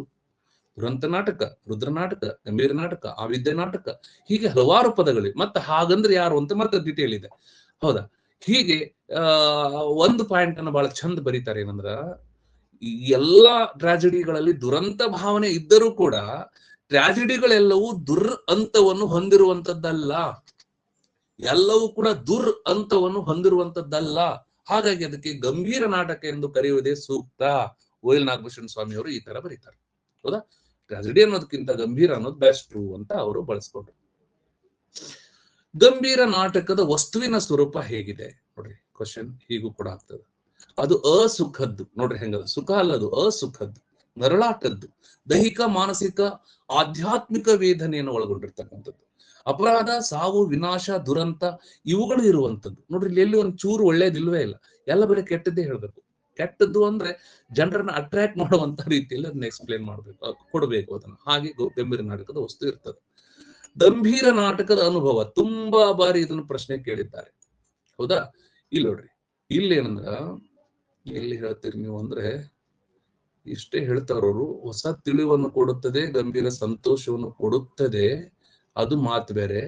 ಬಟ್ ಇಲ್ಲಿ ಏನಂದ್ರೆ, ಗಂಭೀರ ನಾಟಕದ ಅನುಭವ ಅಂದ್ರೆ ಪಿಟಿ ಅಂಡ್ ಫಿಯರ್ ಅನ್ನ ಕ್ರಿಯೇಟ್ ಮಾಡ್ಬೇಕು. ಅದನ್ನ ನಾನು ಮುಂದೆ ಮೋಸ್ಟ್ಲಿ ಹಾಕಿರ್ಬೇಕು. ಕರುಣೆ ಮತ್ತು ಭಯದ ಭಾವಗಳನ್ನ ಉದ್ದೀಪಿಸಬೇಕು, ಕೆಟಾರ್ಸಿಸ್ ಸಂಭವಿಸ್ಬೇಕು, ಅದು ಮುಂದೆ ಬರ್ತದೆ. ಅದ್ರ ಬಗ್ಗೆ ನಾನು ಚರ್ಚೆ ಮಾಡ್ತೀನಿ ಮುಂದೆ. ಇವು ಒಂದಿಷ್ಟು ಕ್ವಶನ್ ಆಗಿದೆ. ಟ್ರಾಜಿಡಿಯಲ್ಲಿ ಟ್ರಾಜಿಡಿ ಬಗ್ಗೆ ಕೊಡುವಂತ ಡೆಫಿನೇಷನ್ಸ್ಗಳು ಏನೇನು ಅಂತ, ಹೌದಾ. ನೋಡ್ರಿ, ಗಂಭೀರ ನಾಟಕವನ್ನು ಕುರಿತ ಚರ್ಚೆ ಮೊಟ್ಟ ಮೊದಲು ಆರಂಭವಾಗಿದ್ದು ಎಲ್ಲಿ? ಅರಿಸ್ಟಾಟಲ್ನ ಪೊಯೆಟಿಕ್ಸ್ ನಲ್ಲಿ. ನೋಡ್ರಿ, ಚರ್ಚೆ ಇದು. ಕ್ವಶನ್ ಏನಂದ್ರ, ಗಂಭೀರ ನಾಟಕ ಪರಂಪರೆ ಆರಂಭವಾಗಿದ್ದು ಒಂದು ಕಡೆ, ಈ ಮುಂಚೆ ನಾನು ಚರ್ಚೆ ಮಾಡ್ತೀನಿ. ಆದ್ರೆ ಗಂಭೀರ ನಾಟಕದ ಚರ್ಚೆ ಆರಂಭ ಆಗಿದ್ದು ಎಲ್ಲಿ ಅಂದ್ರೆ ಅರಿಸ್ಟಾಟಲ್ನ ಪೊಯೆಟಿಕ್ಸ್ ನಲ್ಲಿ. ನೆನ್ಪಿಟ್ಕೋರಿ, ಬಹಳ ವಿಚಿತ್ರದ. ಭರತನನ್ನು ಭಾರತೀಯ ಕಾವ್ಯಮೀಮಾಂಸೆಯ ಪಿತಾಮಹ ಅಂದಂತೆ ಅರಿಸ್ಟಾಟಲ್ನ ಪಾಶ್ಚಿಮಾತ್ಯ ಕಾವ್ಯಮೀಮಾಂಸೆಯ ಪಿತಾಮಹ ಅಂತ ಕರೀತಾರೆ. ಭರತ ಭಾರತೀಯ ಕಾವ್ಯಮೀಮಾಂಸೆ ಪಿತಾಮಹ ಅಂದ ತಕ್ಷಣ ಭಾರತೀಯ ಕಾವ್ಯಮೀಮಾಂಸೆ ಚರ್ಚೆ ಭಾರತದಿಂದಲೇ ಆಗಿದೆ ಅಂತಲ್ಲ, ಅದಕ್ಕಿಂತ ಮುಂಚಿನ ಕಾಲಘಟ್ಟದಲ್ಲಿ ಇತ್ತು. ಅರಿಸ್ಟಾಟಲ್ಗಿಂತ ಮುಂಚೆ ಟ್ರಾಜಿಡಿಗಳು ಇದ್ದು, ಟ್ರಾಜಿಡಿಗಳ ಚರ್ಚೆ ಆಗಿರ್ಲಿಲ್ಲ, ಇದು ಗೊತ್ತಿರಲಿ ನಿಮಗೆ. ಹಾಗಾಗಿ ಟ್ರಾಜಿಡಿ ಅಥವಾ ಗಂಭೀರ ನಾಟಕದ ಚರ್ಚೆ ಆರಂಭ ಆಗಿದ್ದು ಯಾರಿಂದ? ಅರಿಸ್ಟಾಟಲ್ನ ಪೊಯೆಟಿಕ್ಸ್ ಅನ್ನುವಂಥ ಗ್ರಂಥದಿಂದ ಆರಂಭವಾಯಿತು. ಬಹಳ ಇಂಪಾರ್ಟೆಂಟ್. ಅವನು ಹೇಳ್ತಾನೆ ಅರಿಸ್ಟಾಟಲ್, ಟ್ರಾಜಿಡಿ ಅಂದ್ರೆ ಏನಂದ್ರೆ ವಿಸ್ತಾರ ಆಗಿರ್ಬೇಕು ನೋಡ್ರಿ, ಭಯಂಕರ ದೊಡ್ಡದಿರ್ಬೇಕು, ಸಮಗ್ರ ಇರಬೇಕು, ಅರೆಕೊರೆಗಳು ಇರಂಗಿಲ್ಲ, ಸಮಗ್ರ ಇರಬೇಕು, ಗಂಭೀರವಾದ ಕ್ರಿಯೆಯ ಅನುಕರಣೆ. ವಿಸ್ತಾರ, ಸಮಗ್ರ ಮತ್ತು ಗಂಭೀರ ಕ್ರಿಯೆಯ ಅನುಕರಣೆ ಇದ್ದರೆ ಅದಕ್ಕೆ ನಾವು ಟ್ರಾಜಿಡಿ ಅಂತ ಕರಿತೀವಿ. ಅಷ್ಟೇ ಅಲ್ಲದೆ ಈ ತರದ ಭಾವಗಳ ಮೂಲಕ ಏನಾಗ್ತದ? ಪಿಟಿ ಅಂಡ್ ಫಿಯರ್, ಎರಡು ಪದಗಳ ನೆನಪಿಟ್ಕೋಬೇಕು. ಕರುಣೆ ಮತ್ತು ಭಯದ ಭಾವಗಳನ್ನು ಉದ್ದೀಪಿಸುತ್ತವೆ ಈ ಗಣ. ಹೌದಾ? ಕರುಣೆ ಮತ್ತು ಭಯದ ಭಾವಗಳನ್ನು ಉದ್ದೀಪಿಸುತ್ತವೆ. ಅದನ್ನ ಕೆಲವೊಮ್ಮೆ ಕನ್ನಡದಲ್ಲಿ ಪಿಟಿ ಅಂಡ್ ಫಿಯರ್ ಅಂತ ಬರೆದ್ಬಿಟ್ಟಾರ, ಅದನ್ನು ಟ್ರಾನ್ಸ್ಲೇಟ್ ಮಾಡಿಲ್ಲ. ಹೌದಾ? ಗಂಭೀರ ನಾಟಕ ಪಿಟಿ ಅಂಡ್ ಫಿಯರ್ ಅನ್ನುವಂತ ಭಾವನೆಗಳನ್ನು ಉದ್ದೀಪಿಸುತ್ತದೆ. ವಿಚಿತ್ರದ ಇದು. ಕರುಣೆ ಇದು ಪಾಸಿಟಿವ್ ಗುಣ ಇದೆ, ಭಯ ಇದು ನೆಗೆಟಿವ್ ಗುಣ ಇದೆ. ಕರುಣೆ ಅನ್ನುವಂತ ಭಾವದಿಂದ ಕೇಳುಗ ಪಾತ್ರಗಳ ಸಮೀಪಕ್ಕೆ ಹೋಗುತ್ತಾನೆ, ಪಾತ್ರಗಳ ಭಾವನೆಗಳಿಗೆ ಸಮೀಪಕ್ಕೆ ಹೋಗುತ್ತಾನೆ. ಭಯದ ಭಾವನೆಯಿಂದ ಮನುಷ್ಯ ತನ್ನ ಅಂತರಂಗದಲ್ಲಿ ಅಡಗಿರುವ ಕೆಟ್ಟ ಭಾವಗಳಿಂದ ದೂರ ಸರಿಯುತ್ತಾನೆ. ಹಾಗಾಗಿ ಒಂದು ಪಾಸಿಟಿವ್ ಇದೆ, ಒಂದು ನೆಗೆಟಿವ್ ಇದೆ, ಕರುಣೆ ಮತ್ತು ಭಯ. ಈ ಎರಡೂ ಭಾವಗಳ ಉದ್ದೀಪನೆ ಏಕಕಾಲದಲ್ಲಿ ಆಗುತ್ತದೆ. ಹೌದಾ? ಈ ಕಾರಣದಿಂದಾಗಿ ಕೆಥಾರ್ಸಿಸ್ ಸಂಭವಿಸುತ್ತದೆ. ಬಹಳ ಅದ್ಭುತವಾದ point. Catharsis it is the result of ಏನಂತೀರಿ, experience of pity and fear. Catharsis ಅನ್ನೋದು ಕರುಣೆ ಮತ್ತು ಭಯದ ಭಾವಗಳನ್ನ ಅನುಭವಿಸೋದ್ರಿಂದ ಉಂಟಾಗುವಂತಹ ಒಂದು ಪರಿಣಾಮ. ಹೌದಾ? ಇದು ವೈದ್ಯಕೀಯ ಪದ, ಅದು ಮುಂದೆ ಬರ್ತದೆ, ಅದ್ರ ಬಗ್ಗೆ ಚರ್ಚೆ ಮಾಡ್ತೇವೆ. ಹೌದಾ? ಹಾಗಾಗಿ ಅರಿಸ್ಟಾಟಲ್ ಹೇಳಿದ ಗಂಭೀರ ನಾಟಕ ಎಂದರೆ ಅದು ವಿಸ್ತಾರವಾಗಿರುತ್ತದೆ, ಸಮಗ್ರವಾಗಿರುತ್ತದೆ, ಗಂಭೀರವಾದ ಕ್ರಿಯೆಯನ್ನು ಅನುಕರಿಸುತ್ತದೆ. ಟ್ರಾಜಿಡಿಯಿಂದ ಕರುಣೆ ಮತ್ತು ಭಯದ ಭಾವಗಳ ಉದ್ದೀಪನವಾಗುತ್ತದೆ. ಯಾರಲ್ಲಿ? ಪ್ರೇಕ್ಷಕರಲ್ಲಿ. ನೆನಪಿಡುವರಿ, ಪಾತ್ರಗಳಲ್ಲಿ ಇದ್ದಂತೆ ತೋರುತ್ತದೆ, ಪ್ರೇಕ್ಷಕರು ಅನುಭವಿಸುತ್ತಾರೆ. ಅವರಲ್ಲಿ ಕರುಣೆ ಮತ್ತು ಭಯದ ಭಾವಗಳ ಉದ್ದೀಪನವಾಗುತ್ತದೆ. ಅವುಗಳ ಮೂಲಕ ಕೆಥಾರ್ಸಿಸ್ ಸಂಭವಿಸುತ್ತದೆ, ಭಾವ ವಿರೇಚನೆ ಆಗುತ್ತದೆ. ಯಾರೆಲ್ಲ ಆಗುತ್ತದೆ? ಸಹೃದಯರಲ್ಲಿ ಅಥವಾ ನಾಟಕವನ್ನು ನೋಡುತ್ತಾ ಕುಳಿತಿರ್ತಕ್ಕಂಥ ಪ್ರೇಕ್ಷಕರಲ್ಲಿ ಕೆಥಾರ್ಸಿಸ್ ಆಗುತ್ತದೆ, ಪಾತ್ರಗಳಲ್ಲಿ ಅಲ್ಲ. ಹೌದಾ? ಬಹಳ ಅದ್ಭುತವಾದ ಪಾಯಿಂಟ್ ಅನ್ನ ಅರಿಸ್ಟಾಟಲ್ ಬಹಳ ಹೆಚ್ಚು ಕಡಿಮೆ ಪರ್ಫೆಕ್ಟ್ ಅನ್ನೋ ರೀತಿಯಲ್ಲಿ ಅವ್ನು ಹೇಳಿದ. ನೋಡ್ರಿ, ಎಲ್ಲೆಲ್ಲಿ ಬಂತು?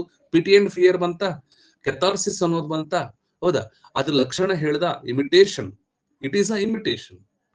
ಯಾವುದರ ಇಮಿಟೇಷನ್? ವಿಸ್ತಾರವಾದ, ಸಮಗ್ರವಾದ, ಗಂಭೀರವಾದ ಕ್ರಿಯೆಯ ಅನುಕರಣ. It is a imitation of action.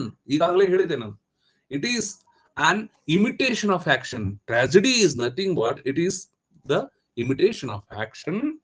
ಆ ಆಕ್ಷನ್ ಹೇಗಿರ್ತದ? ವಿಸ್ತಾರವಾಗಿರ್ತದ, ಸಮಗ್ರವಾಗಿರ್ತದ, ಗಂಭೀರವಾಗಿರ್ತದ. ಇಂತಹ ಕ್ರಿಯೆಗಳ ಅನುಕರಣೆ ಟ್ರಾಜಿಡಿ ಆಗುತ್ತದೆ. ಟ್ರಾಜಿಡಿಯ ಪರಿಣಾಮ ಏನು? ಕೆಥಾರ್ಸಿಸ್ನ ಸಂಭವನೆ. ಟ್ರಾಜಿಡಿ ಏನನ್ನು ಉತ್ಪಾದಿಸುತ್ತದೆ? ಪಿಟಿ ಅಂಡ್ ಫಿಯರ್ ಗಳನ್ನು ಉತ್ಪಾದಿಸುತ್ತದೆ. ಅದರ ಉದ್ದೇಶ ಏನು? ಒಬ್ಬ ಮನುಷ್ಯನನ್ನ ಪರ್ಫೆಕ್ಟ್, ಪರಿಪೂರ್ಣವಾದ ಮನುಷ್ಯನನ್ನಾಗಿ ಮಾಡಬೇಕಾಗಿದೆ. ಹೌದಾ? ಅದು ಕೆಥಾರ್ಸಿಸ್ ಅಂತ ಕರ್ದ. ಹೌದಾ? ಹೀಗೆ ಅದನ್ನ ಆತ ಬಹಳ ಸುಂದರವಾಗಿ ಇಲ್ಲಿ ಚರ್ಚೆ ಮಾಡಿದ. ಹೌದಾ? Aristotle definition. ಇಲ್ಲಿ ಏನ್ ಕೇಳ್ತಾರಂದ್ರೆ, ಟ್ರಾಜಿಡಿಯಲ್ಲಿ ಏನನ್ನು ಭಯ ಮತ್ತು ಕರುಣೆ ಭಾವಗಳು ಉತ್ಪಾದಿಸಲ್ಪಡಬೇಕು ಎನ್ನುವ ಭಾವನೆಯನ್ನು ಹೇಳಿದವರು ಯಾರು? ಅರಿಸ್ಟಾಟಲ್. ಅರಿಸ್ಟಾಟಲ್ನ ಪ್ರಕಾರ ಯಾವ ಭಾವಗಳನ್ನು ಉದ್ದೀಪಿಸಬೇಕು? ಭಯ ಮತ್ತು ಕರುಣೆ. ಟ್ರಾಜಿಡಿ ಯಾವ ಭಾವಗಳನ್ನು ಉದ್ದೀಪಿಸುತ್ತವೆ? ಭಯ ಮತ್ತು ಕರುಣೆ. ಟ್ರಾಜಿಡಿಯ ಪರಿಣಾಮ ಏನು? ಕೆಥಾರ್ಸಿಸ್. ಕೆಥಾರ್ಸಿಸ್ ಅಂದ್ರೇನು? ಭಾವ ವಿರೇಚನೆ. ಭಾವ ವಿರೇಚನೆ ಅಂದ್ರೆ ಏನು? ಅಂದ್ರೆ ನಮ್ಮ ಮನಸ್ಸಿನ ಅಂತರಂಗದಲ್ಲಿ ಒದಗಿರ್ತಕ್ಕಂತಹ ಮನುಷ್ಯನ ದುರ್ಗುಣಗಳನ್ನ ಕಣ್ಣೀರಿನ ಮೂಲಕ ನಾವು ಹೊರ ಹಾಕುತ್ತೇವೆ. ಅದಕ್ಕೆ ಕೆಥಾರ್ಸಿಸ್ ಎಂದು ಕರೆಯುತ್ತಾನೆ. ಅದ್ರ ಬಗ್ಗೆ ಮತ್ತೆ ಡಿಟೇಲ್ ಆಗಿ ನಾವು ಮುಂದೆ ನೋಡ್ತೇವೆ. ಆಯ್ತಾ? ಇದು ನಿಮ್ಗೆ ಗೊತ್ತಿರಬೇಕು. Aristotle definition.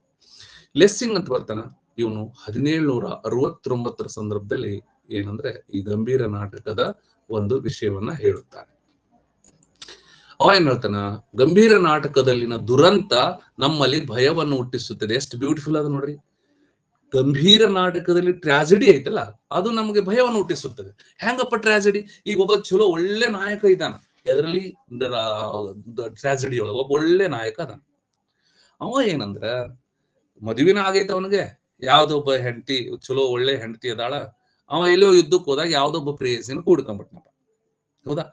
ಆ ಪ್ರೇಯಸಿಯನ್ನ ಕೂಡ್ಕೊಂಡ ಅನ್ನೋ ಕಾರಣಕ್ಕಾಗಿ ನೀನು ನಮ್ಮ ಗುಂಪಿನ ಒಬ್ಬ ಹುಡುಗಿಯನ್ನ ನೀನು ಪ್ರೀತಿಸ್ಬಿಟ್ಟ್ಯಾ ಮಗನೇ ಅಂತ ತಿಳ್ಕೊಂಡು ಅವ್ನ ಕೈ ಕತ್ತರಿಸ್ಬಿಟ್ರು ಅಥವಾ ಒಂದು ಕಣ್ಣು ಕಿತ್ತು ಬಿಟ್ರು, ಏನೋ ಆಯ್ತಪ್ಪ.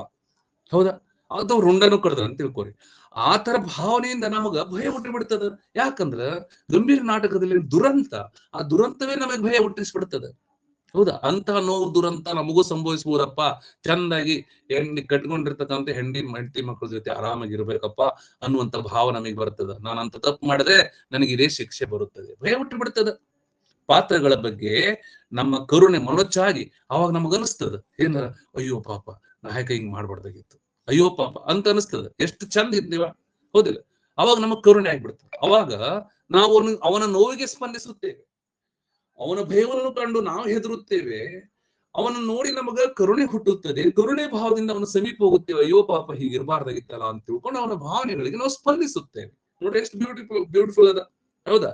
ಹಾಗಾಗಿ ಲೆಸಿಂಗ್ ಹೇಳ್ತಾನ, ಗಂಭೀರ ನಾಟಕದಲ್ಲಿನ ದುರಂತ ನಮಗ್ ಭಯ ಹುಟ್ಟಿಸುತ್ತದೆ ಮತ್ತು ಪಾತ್ರವನ್ನು ನೋಡಿ ಕರುಣೆ ಉಂಟಾಗಿ ನಾವು ಪಾತ್ರಗಳಿಗೆ ಸ್ಪಂದಿಸುತ್ತೇವೆ. ಎಷ್ಟು ಬ್ಯೂಟಿಫುಲ್ ಅದ, ಬಹಳ ಬ್ಯೂಟಿಫುಲ್.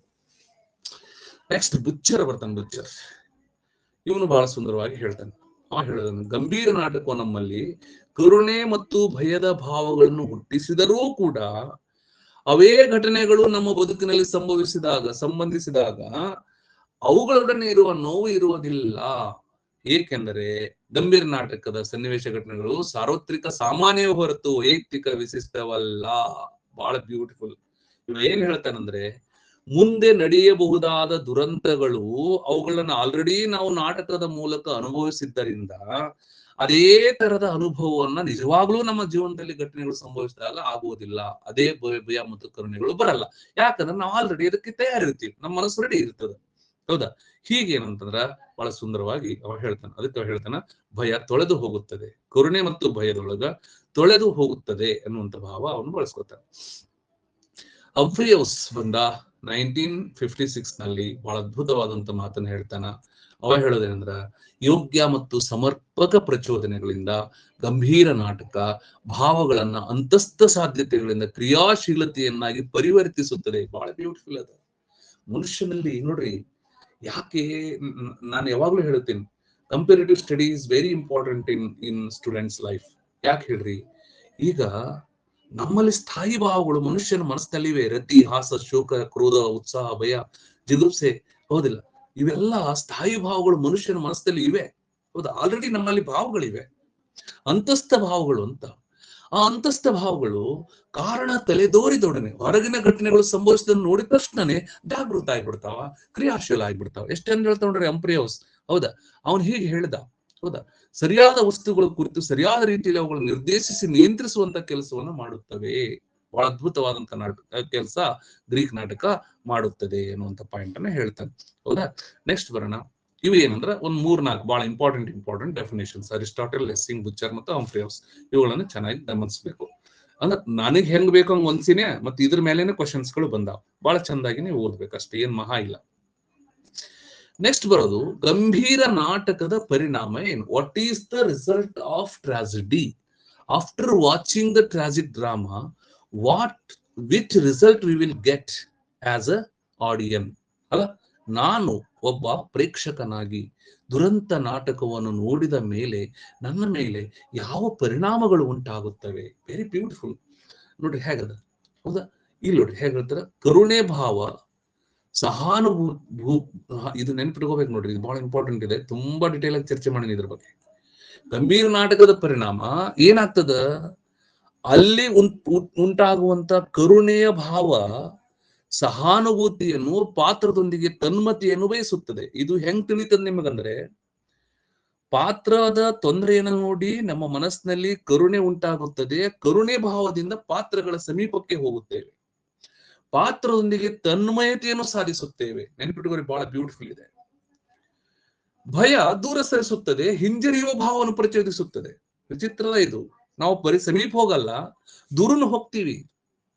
ಕರುಣೆಯ ಭಾವ ಪಾತ್ರಗಳ ಸಮೀಪ ಕರ್ಕೊಂಡು ಹೋದ್ರ, ಭಯದ ಭಾವ ನಮ್ಮನ್ನ ದೂರ ಸರಿಸುವಂತ ಕೆಲಸ ಮಾಡ್ತದ. ವಿಚಿತ್ರ ಏನಂದ್ರೆ, ಬರೀ ಸಮೀಪ ಹೋಗಲ್ಲ, ಬರೀ ದೂರ ಹೋಗಲ್ಲ, ಎರಡೂ ಏಕಕಾಲದಲ್ಲಿ ಸಂಭವಿಸುತ್ತವೆ. ಸಮೀಪಕ್ಕೆ ಹೋಗುವುದು ನಡೀತದ, ದೂರಕ್ಕೆ ಹೋಗುವುದು ನಡೀತದ. ಈ ಎರಡರ ವಿರುದ್ಧ ಗುಣಗಳ ಸಂಗಮದಿಂದ ಗಂಭೀರ ನಾಟಕಗಳ ಪರಿಣಾಮ ವೈರುಧ್ಯವಾಗಿರುತ್ತದೆ. ಅದನ್ನು ನೋಡಿ ನಮಗೆ ಸಂತಸ ಆಗ್ತದೆ. ಭಾರತೀಯ ನಾಟಕಗಳು ಏನ್ ಹೇಳ್ತಾವಂದ್ರೆ, ನಾಟಕದಲ್ಲಿ ಪಾತ್ರಗಳು ಹತ್ತರೆ ನಾವು ಅವ್ರ ಜೊತೆ ಹತ್ತು ಬಿಟ್ಟರೆ ಅದರಿಂದ ರಸಾಭಾಸವಾಗುತ್ತದೆ ಅಂತ. ಮಾನಸಿಕ ದೂರ ಅನ್ನುವಂಥದ್ದು ಯಾರು ಎಡ್ವರ್ಡ್ ಬುಲೋ ಕೊಟ್ಟ, ಅವನು ಹೇಳ್ತಾನ ಲಾಸ್ ಆಫ್ ಡಿಸ್ಟೆನ್ಸ್ ಸಂಭವಿಸುತ್ತದೆ ಅಂತ ಹೇಳ್ಬಿಡ್ತಾನೆ. ಆದ್ರೆ ಅರಿಸ್ಟಾಟಲ್ ಹೇಳ್ತಾನ, ನಾಟಕವನ್ನು ನೋಡುತ್ತಾ ಕುಳಿತಿರುವ ಪ್ರೇಕ್ಷಕನು ನಾಟಕದ ಪಾತ್ರಗಳನ್ನು ನೋಡಿ ಹತ್ತು ಬಿಟ್ಟರೆ ನಾವು ರಸಾಭಾಸವಾಗುವುದಿಲ್ಲ, ನಾವು ಅವನ ಭಾವನೆಗಳಿಗೆ ಮಾನವೀಯವಾಗಿ ಸ್ಪಂದಿಸ್ತಾ ಇಲ್ಲ. ನಮ್ಮ ಅಂತರಂಗದಲ್ಲಿ ಇರುವ ದುರ್ಗುಣಗಳನ್ನು ಕಣ್ಣೀರಿನ ಮೂಲಕ ಹೊರಹಾಕುತ್ತೇವೆ. ಕೆಥಾರ್ಸಿಸ್ ಸಂಭವಿಸುತ್ತಿರುತ್ತದೆ, ನಮ್ಮ ವ್ಯಕ್ತಿತ್ವ ಪರಿಪೂರ್ಣವಾಗುತ್ತಾ ಹೋಗುತ್ತಿರುತ್ತದೆ ಅನ್ನೋ ರೀತಿಯಲ್ಲಿ ಅವ ಹೇಳ್ತಾನೆ. ಬಹಳ ಅದ್ಭುತವಾದಂಥದ್ದು ಇದು, ಹೌದಾ? ಹೀಗೇನಂದ್ರ ಗಂಭೀರ ನಾಟಕದ ಪರಿಣಾಮ ಏನಪ್ಪಾ? ಕರುಣೆ ಭಾವದಿಂದ ಪಾತ್ರಗಳ ಸಮೀಪಕ್ಕೆ ಹೋಗುತ್ತೇವೆ, ಭಯದ ಭಾವದಿಂದ ಪಾತ್ರಗಳಿಂದ ದೂರ ಸರಿಯುತ್ತೇವೆ. ಎರಡೂ ಏಕಕಾಲದಲ್ಲಿ ಸಂಭವಿಸುತ್ತವೆ. ಇವುಗಳ ಮೂಲಕ ಸಂತಸ ವ್ಯಕ್ತವಾಗುತ್ತದೆ. ಇವುಗಳ ಪರಿಣಾಮದಿಂದ ಭಾವ ವಿರೇಚನೆ ಸಂಭವಿಸುತ್ತದೆ. ಬಹಳ ಇಂಪಾರ್ಟೆಂಟ್ ಪದ. ನೆಕ್ಸ್ಟ್, ಅರಿಸ್ಟಾಟಲ್ ಒಂದ್ ಪದ ಬಳಸಿದ, ಅದ್ರ ಹೆಸರು ಕೆಥಾರ್ಸಿಸ್ ಅಂತ. ಈ ಕೆಥಾರ್ಸಿಸ್ ಅನ್ನೋದು ಮೆಡಿಕಲ್ ಮೆಟಾಫಾರ್. ಬಹಳ ಚೆನ್ನಾಗಿ ತಿಳ್ಕೊಬೇಕು. ಇದನ್ನೇ ಹೇಳೋದೇ ದೊಡ್ಡ ಕೋಚಿಂಗ್ ಅಂತ ತಿಳ್ಕೊಂತಾರ ಜನ. ಇದು ಬಹಳ ಚೆನ್ನಾಗಿ ಗೊತ್ತಿರಬೇಕು. ಕೆಥಾರ್ಸಿಸ್ ಅನ್ನೋದು ಯಾವ ಪದ? ಇದು ವೈದ್ಯಕೀಯ ಪದ. ಇದು ಇದು ವಿಶ್ವಕೋಶ ಎಲ್ಲ. ಇದು ಸರಿ ತಿಳ್ಕೊರಿ. ಕೆಥಾರ್ಸಿಸ್ ಅನ್ನೋದು ವೈದ್ಯಕೀಯ ಪದ. ವೈದ್ಯಕೀಯ ಪದ ಯಾಕೆ ಬಳಸ್ಕೊಂಡ ಅರಿಸ್ಟಾಟಲ್ ಅಂದ್ರೆ, ಅವನ ಫ್ಯಾಮಿಲಿ ವೈದ್ಯಕೀಯ ಫ್ಯಾಮಿಲಿ ಇತ್ತು. ಹಾಗಾಗಿ ನಾನು ಯಾವ ಪರಿಸರದಲ್ಲಿ ಇದ್ದೀನಲ್ಲ, ನನ್ನ ಕ್ರಿಯೇಷನ್ ಏನಿದೆಯಲ್ಲ, ನನ್ನ ಪರಿಸರದ ಪದಗಳನ್ನ ಬಳಸ್ಕೊಂಡೇ ಬಂದ್ಬಿಡ್ತದ. ಅರಿಸ್ಟಾಟಲ್ ಅವ್ರ ತಂದೆ ಅಜ್ಜನ ಕಾಲದಿಂದಲೂ ಕೂಡ ವೈದ್ಯಕೀಯ ಫ್ಯಾಮಿಲಿಯಲ್ಲಿ ಇದ್ದುದ್ರಿಂದ ಅವ್ರ ಮನೆಯಲ್ಲಿ ಕೆಥಾರ್ಸಿಸ್ ಭಾವ ನಡೀತಿತ್ತು. ಕೆಥಾರ್ಸಿಸ್ ಅಂದ್ರೆ ಏನಪ್ಪಾ? ಮನೆಯಾಗ ಏನೋ ಹೋಳಿಗೆ ಮಾಡಿದ್ರು, ಚಿಕನ್ ಫ್ರೈ ಮಾಡಿದ್ರು, ಇನ್ನೊಂದ್ ಮಾಡಿದ್ರು. ಅವಾಗ ಸಿಕ್ಕಾಪಟ್ಟಿ ತಿಂದ್ಬಿಟ್ಟವಪ್ಪ. ತಿಂದ ಮೇಲೆ ಹೊಟ್ಟೆ ಬಹಳ ತ್ರಾಸ ಆಯ್ತು. ಅದಕ್ಕೆ ನಿಬ್ರ ಅಂತ ಕರೀತಾರೆ ನಮ್ ಸೈಡ್. ಹೊಟ್ಟೆ ನಿಬ್ರ ಆಯ್ತು, ಹೊಟ್ಟೆ ತ್ರಾಸ ಆಯ್ತು. ತ್ರಾಸ ಆದಾಗ ನಾವೇನ್ ಮಾಡ್ತೀವಿ? ಟ್ಯಾಬ್ಲೆಟ್ ತಗೋತೀವಿ, ಡೈಜಿನ್ ತಗೋತೀವಿ, ಇನ್ನೊಂದ್ ತಗೋತೀವಿ. ಆದ್ರೆ ಇನ್ನೂ ನಮಗ್ ತ್ರಾಸ ಕಡಿಮೆನೇ ಆಗ್ಲಿಲ್ಲ. ಅವಾಗ ನಾವು ವೊಮಿಟ್ ಮಾಡ್ಕೋತೀವಿ, ಇಲ್ಲಾಂದ್ರೆ ಮೋಷನ್ ಮೂಲಕ ಕ್ಲಿಯರ್ ಮಾಡ್ಕೋತೀವಿ. ಹೀಗೆ ಬೇಡವಾದ ಪದಾರ್ಥಗಳನ್ನ ಹೊರಹಾಕುವುದಕ್ಕೋಸ್ಕರ ನಾವೇನ್ ಔಷಧಿ ಹೊಟ್ಟೆಗೆ ತಗೋತೀವಲ್ಲ, ಹೊಟ್ಟೆಯೊಳಗೆ ಔಷಧಿ ತಗೊಂಡು ಬೇಡವಾದ ಪದಾರ್ಥಗಳನ್ನ ಹೊರ ಹಾಕುವುದು. ಹೊಟ್ಟೆಯೊಳಗೆ ಔಷಧಿ ತಗೊಳ್ಳೋದು ಅಂದ್ರೇನೆ ನಾಟಕದಲ್ಲಿರ್ತಕ್ಕಂಥ ಭಾವನೆಗಳನ್ನ ತಗೊಳೋದು. ಅದರಿಂದ ಕರುಣೆ ಮತ್ತು ಭಯದ ಭಾವಗಳ ಉತ್ಪತ್ತಿ ಆಗುತ್ತೆ. ನಾವು ಹೊರ ಹಾಕುವುದೇನು ಅಂದ್ರೆ ನೋಡ್ರಿ, ಭಾವ ವಿರೇಚನೆ ಏನು? ಮನುಷ್ಯನ ವ್ಯಕ್ತಿತ್ವದಲ್ಲಿ ಇರುವಂತಹ ಏನಂದ್ರೆ ಲೋಪದೋಷಗಳನ್ನು ಹೊರ ಹಾಕುವುದು. ಈ ಹೊರ ಹಾಕುವಿಕೆಗೆ ಕೆಥಾರ್ಸಿಸ್ ಅಂತ ಕರೀತಾರೆ. ಇದಕ್ಕೆ ಅವ್ರು ಏನಂದ್ರು ವಿರೇಚನ ಅಂದ್ರೆ ಹೊರ ಹಾಕೋದು. ಏನ್ ವಿರೇಚನ? ಭಾವ ವಿರೇಚನ. ಎಂತ ಭಾವಗಳು? ನಮ್ಮ ವ್ಯಕ್ತಿತ್ವಕ್ಕೆ ಧಕ್ಕೆ ಬರುವ, ಪರಿಪೂರ್ಣವಾದ ವ್ಯಕ್ತಿತ್ವಕ್ಕೆ ಅಡೆತಡೆಗಳು, ಹರ್ಡಲ್ ರೂಪದಲ್ಲಿದ್ದಂತಹ ದುಷ್ಗುಣಗಳು, ದುಶ್ಚಟಗಳು, ದುಷ್ಟ ಭಾವನೆಗಳನ್ನು ನಾವು ಹೊರ ಹಾಕುತ್ತೇವೆ. ಯಾವುದ್ರ ಮೂಲಕ? ಕಣ್ಣೀರಿನ ಮೂಲಕ. ಹಾಗಾಗಿ ಇದಕ್ಕೆ ಏನಂತಾರ? ಭಾವ ವಿರೇಚನ. ವಿರೇಚನ ಮೀನ್ಸ್ ಕ್ಯಾ? इसका मतलब क्या होते? बाहर निकालना, ಹೊರ ಹಾಕುವುದು. ಹೌದಿಲ್ಲ? ಹೀಗೇನಂದ್ರೆ ಹೊರ ಹಾಕ್ತೀವಿ. ಅರಿಸ್ಟಾಟಲ್ ಬಳಕೆಯಲ್ಲಿ ಕೆಥಾರ್ಸಿಸ್ ಸ್ಪಷ್ಟವಾಗಿಲ್ಲ, ನೆನ್ಪಿಟ್ಕೊಳ್ಳಿ. ಇದು ವೈದ್ಯಕೀಯ ಪರಿಭಾಷೆ. ಇದನ್ನ ಏನ್ ದೊಡ್ಡ ಕೆಲವು ಶರಣರದಾರ ತುಂಬಿಡ್ರ, ಹೌದಾ? ವೈದ್ಯಕೀಯ ಪರಿಭಾಷೆ ಇಷ್ಟು ಹೇಳ್ಬಿಟ್ರೆ ಬಹಳ ತಿಳ್ಕೊತಾರ, ಹೌದಾ? ಹೀಗೇನಂದ್ರ ಇದರ ಅರ್ಥ ಕೊಟ್ಟ.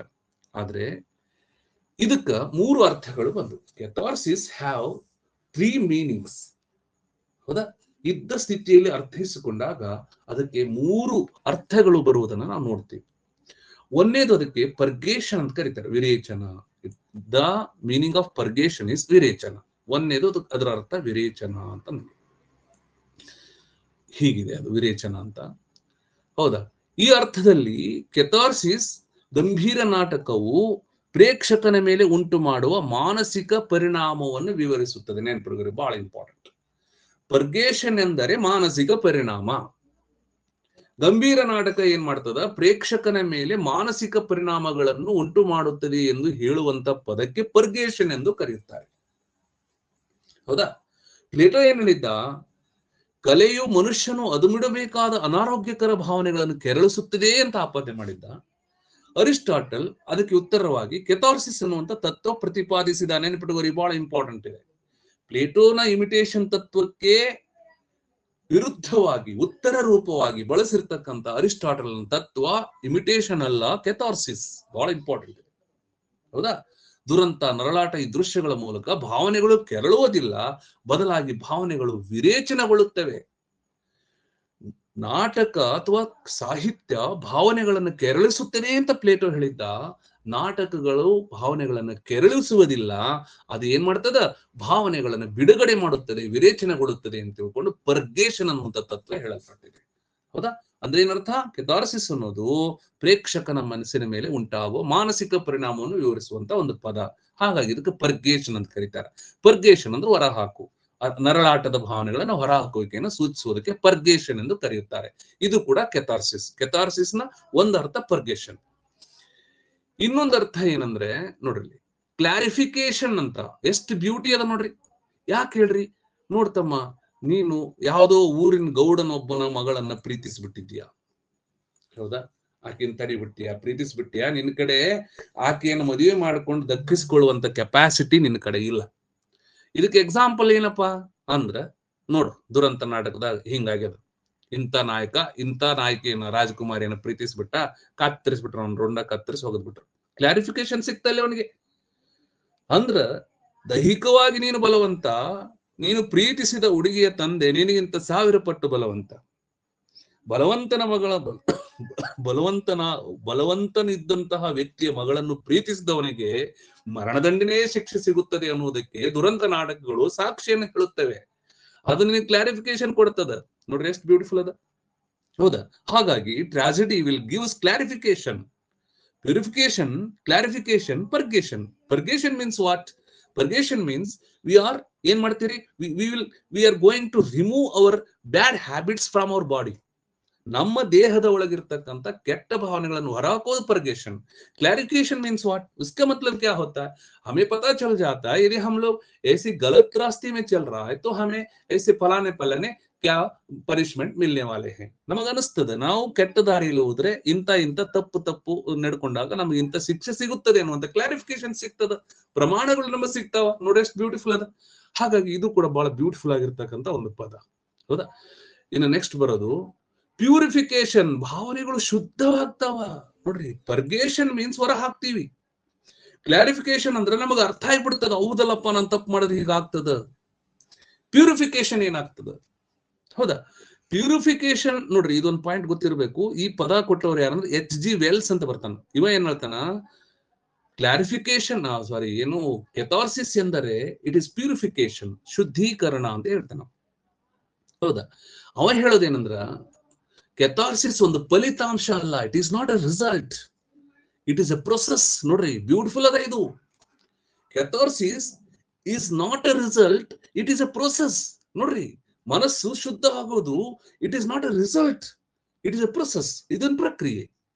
ಇದು ಪ್ರೇಕ್ಷಕರನ್ನು ಕುರಿತದ್ದಲ್ಲ, ಘಟನೆಗಳ ವಿನಾಶವನ್ನ ಕುರಿತದ್ದು, ಘಟನೆಗಳನ್ನು ಹೆಣಿಬೇಕಾದದ್ದು. ಇದು ಪ್ರೇಕ್ಷಕರನ್ನು ಕುರಿತು ಹೇಳುವಂತ ಪದ ಅಂತ ನಾವು ಅನ್ಬಾರ್ದು ಅಂತ ಹೇಳ್ತಾನ. ಹೌದಾ? ಅವನ ಪ್ರಕಾರ ಘಟನೆಗಳ ವಿನ್ಯಾಸದಲ್ಲೇ ನಡೆಯುವ ಶುದ್ಧೀಕರಣವೇ ಕೆಥಾರ್ಸಿಸ್. ನೆನ್ಪಿಡುವರಿ, ಬಹಳ ಬ್ಯೂಟಿಫುಲ್ ಇದೆ. Catharsis it is not happening in the audience of A particular tragedy. ಒಂದು ನಿರ್ದಿಷ್ಟವಾದ ದುರಂತ ನಾಟಕದಲ್ಲಿ ಪ್ರೇಕ್ಷಕರಿಗೆ ಸಂಭವಿಸುವುದಿಲ್ಲ, ನಾಟಕದಲ್ಲಿ ಘಟನೆಗಳನ್ನು ಹೆಣೆಯೋದ್ರಲ್ಲಿ ಪ್ಯೂರಿಫಿಕೇಶನ್ ಸಂಭವಿಸುತ್ತದೆ ಎನ್ನುವಂತ ಮಾತನ್ನ ಹೇಳ್ತಾನೆ. ಬಹಳ ಅದ್ಭುತವಾದಂತ ಪಾಯಿಂಟ್ ಅನ್ನ ಅವ ಕೊಡ್ತಾನೆ. ಹೀಗೇನಂದ್ರ ಕೆಥಾರ್ಸಿಸ್ ಅನ್ನೋದು 3 ಅರ್ಥಗಳಲ್ಲಿ ಬಳಸಲ್ಪಡ್ತದ: ಪರ್ಗೇಷನ್, ಕ್ಲಾರಿಫಿಕೇಶನ್ ಅಂಡ್ ಪ್ಯೂರಿಫಿಕೇಶನ್. ಬಹಳ ಬ್ಯೂಟಿಫುಲ್ ಆಗಿರ್ತಕ್ಕಂಥ ಒಂದು ಪದ. ಮುಂದೆ ಎಮರ್ಷಿಯಾ, ಪೆರಿಫಿಟಿ ಎಲ್ಲ ಬರ್ತಾವ, ಮತ್ತೆ ಮಾತಾಡೋಣ. ಎಲ್ಲದಪ್ಪ ಇದು ಬಾಬಾ. ಓಕೆ, ಇದನ್ನ ಮೈನಸ್ ಮಾಡೋಣ. ಓಕೆ, ಇದು ಹೀಗಿದೆ. ಅಷ್ಟು ಸರಳ ಇಲ್ಲ. ಮೊದಲನೇ ಪಾಠ ಕೆಲವ್ರು ಕೇಳ್ತಾ ಇದ್ರಿ, ಇದು ಎಷ್ಟು ನಿಮಗೆ ಅರ್ಥ ಆಯ್ತು ನನಗೆ ಗೊತ್ತಿಲ್ಲ. ಬಟ್ ಬಹಳ ಚೆನ್ನಾಗಿ ನೀವು ಇದನ್ನ ಅರ್ಥೈಸ್ಕೋಬೇಕಾಗ್ತದ. ಈ ಪಾಠಗಳನ್ನ ಕೇಳ್ಬೇಕಾದ್ರೆ ನಿಮ್ಗೆ ಒಂದು ಏನಂದ್ರೆ ನೆಟ್ವರ್ಕ್ ಬಹಳ ಚೆನ್ನಾಗಿರ್ಬೇಕಾಗ್ತದ. ನೆಟ್ವರ್ಕ್ ಫುಲ್ ಇದ್ರ ಮಾತ್ರ ಈ ಪಾಠಗಳನ್ನ ನೀವು ಆಲಿಸ್ಕೊಳ್ಳೋದಕ್ಕೆ ಸಾಧ್ಯ ಆಗ್ತದ. ಆಮೇಲೆ ನಾನು ಹೇಳುವಂತ ಈ ಪಾಠದೊಳಗ ಏನಂದ್ರೆ ನಿಮಗೆ ಪರೀಕ್ಷೆಗೆ ಬೇಕಾಗಬಹುದಾದ ಎಲ್ಲ ಮಾಹಿತಿಯನ್ನು ಕೂಡ ಒಂದು ಕಡೆ ಸಂಗ್ರಹ ಮಾಡಿಕೊಂಡು ನಾನು ಹೇಳುವ ಪ್ರಯತ್ನವನ್ನ ಇಲ್ಲಿ ಮಾಡಿದ್ದೀನಿ. ಹೌದಾ? ಇವುಗಳನ್ನ ಚೆನ್ನಾಗಿ ಓದ್ಕೋರಿ. ಇದರಲ್ಲಿ ರೆಕಾರ್ಡಿಂಗ್ ನಲ್ಲಿ ಇದು ಇರ್ತದೆ, ಈ ವಿಡಿಯೋ ಇರ್ತದೆ. ಬಟ್ ತುಂಬಾ ತಡವಾಗಿ ನಾವು ತಗೊಂಡೆ ಆಕ್ಚುಲಿ ಟೈಮ್ ಅನ್ನ. ಇವತ್ತೊಂದು ಪ್ರಾಕ್ಟಿಕಲ್ ಆಗಿ ಕೆಲವರಿಗೆ ಇದು ಈ ಟೀಚ್ಮೆಂಟ್ ಕೆಲವರಿಗೆ ಹೊಸದು, ಕೆಲವರಿಗೂ ಹಳೆ. ಬಹಳ ಜನ ಇದ್ರಿ, ಬರ್ತಾ ಬರ್ತಾ ನೆಟ್ವರ್ಕ್ ಪ್ರಾಬ್ಲಮ್ ದಿಂದ ಹೋಗೋದು ಬರೋದು ಮಾಡ್ತಾ ಇದ್ರಿ. ಮತ್ತೆ ನಾಳೆ ನಾಡಿದ್ದು ಅನ್ನೋದ್ಲಿ ನಾನು ನಿಮ್ಗೆ ಈ ಎಲ್ಲ ವಿಷಯಗಳನ್ನು ಕೂಡ ಅಂದ್ರೆ ನಮ್ಮ ತರಗತಿಗಳು ಎಷ್ಟು ದಿನ ಡ್ಯೂರೇಷನ್ ನಡಿಬೇಕು, ಏನ್ ಸಿಲೆಬಸ್ ಕವರ್ ಮಾಡಬೇಕು, ಕಾಂಪಿಟೇಟಿವ್ ಎಕ್ಸಾಮ್ ಸ್ವರೂಪ ಏನು, ಸಿಲೆಬಸ್ ಸ್ವರೂಪ ಏನಿರ್ಬೋದು, ಎಲ್ಲ ವಿಷಯಗಳನ್ನು ಚರ್ಚೆಯನ್ನು ಕೂಡ ಆಗ್ತದೆ. ಇದ್ರ ಬಗ್ಗೆ ನಿಮ್ಮಲ್ಲಿ ಏನಾದ್ರೂ ಪ್ರಶ್ನೆಗಳಿದ್ರೆ ಕೇಳಬಹುದು.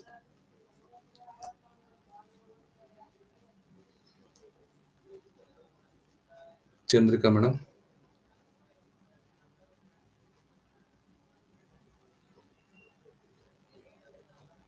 ನಿಮ್ಗೇನು ಪ್ರಶ್ನೆಗಳು ಆಮೇಲೆ ಆದ್ರೂ ಕೇಳಿ, ಏನ್ ತೊಂದ್ರೆ ಇಲ್ಲ. ಇಷ್ಟು ಇವತ್ತಿನ ಪಾಠ. ಮತ್ತೆ ನಾಳೆ ಪುನಃ ಭೇಟಿ ಆಗೋಣ. ಆದಷ್ಟು ಬೆಳಗಿನ ಸಂದರ್ಭದಲ್ಲಿ ನೋಡೋ ಪ್ರಯತ್ನವನ್ನು ಮಾಡೋಣ ನಾವು ಅಂತ ಅನಿಸ್ತದ. ಸುಮ್ನೆ ಇವತ್ತು ನಾನು ನೋಡೋಣ ಇದು ಟೀಚ್ಮೆಂಟ್ ವರ್ಕ್ ಆಗುತ್ತೆ ಇಲ್ಲ ಅಂತ ನೋಡಿದೆ ನಾನು. ಯಶೋಧ ಮೇಡಮ್, ಏನಾದ್ರು ಕ್ವಶನ್ ಇದ್ರೆ ಹೇಳ್ರಿ.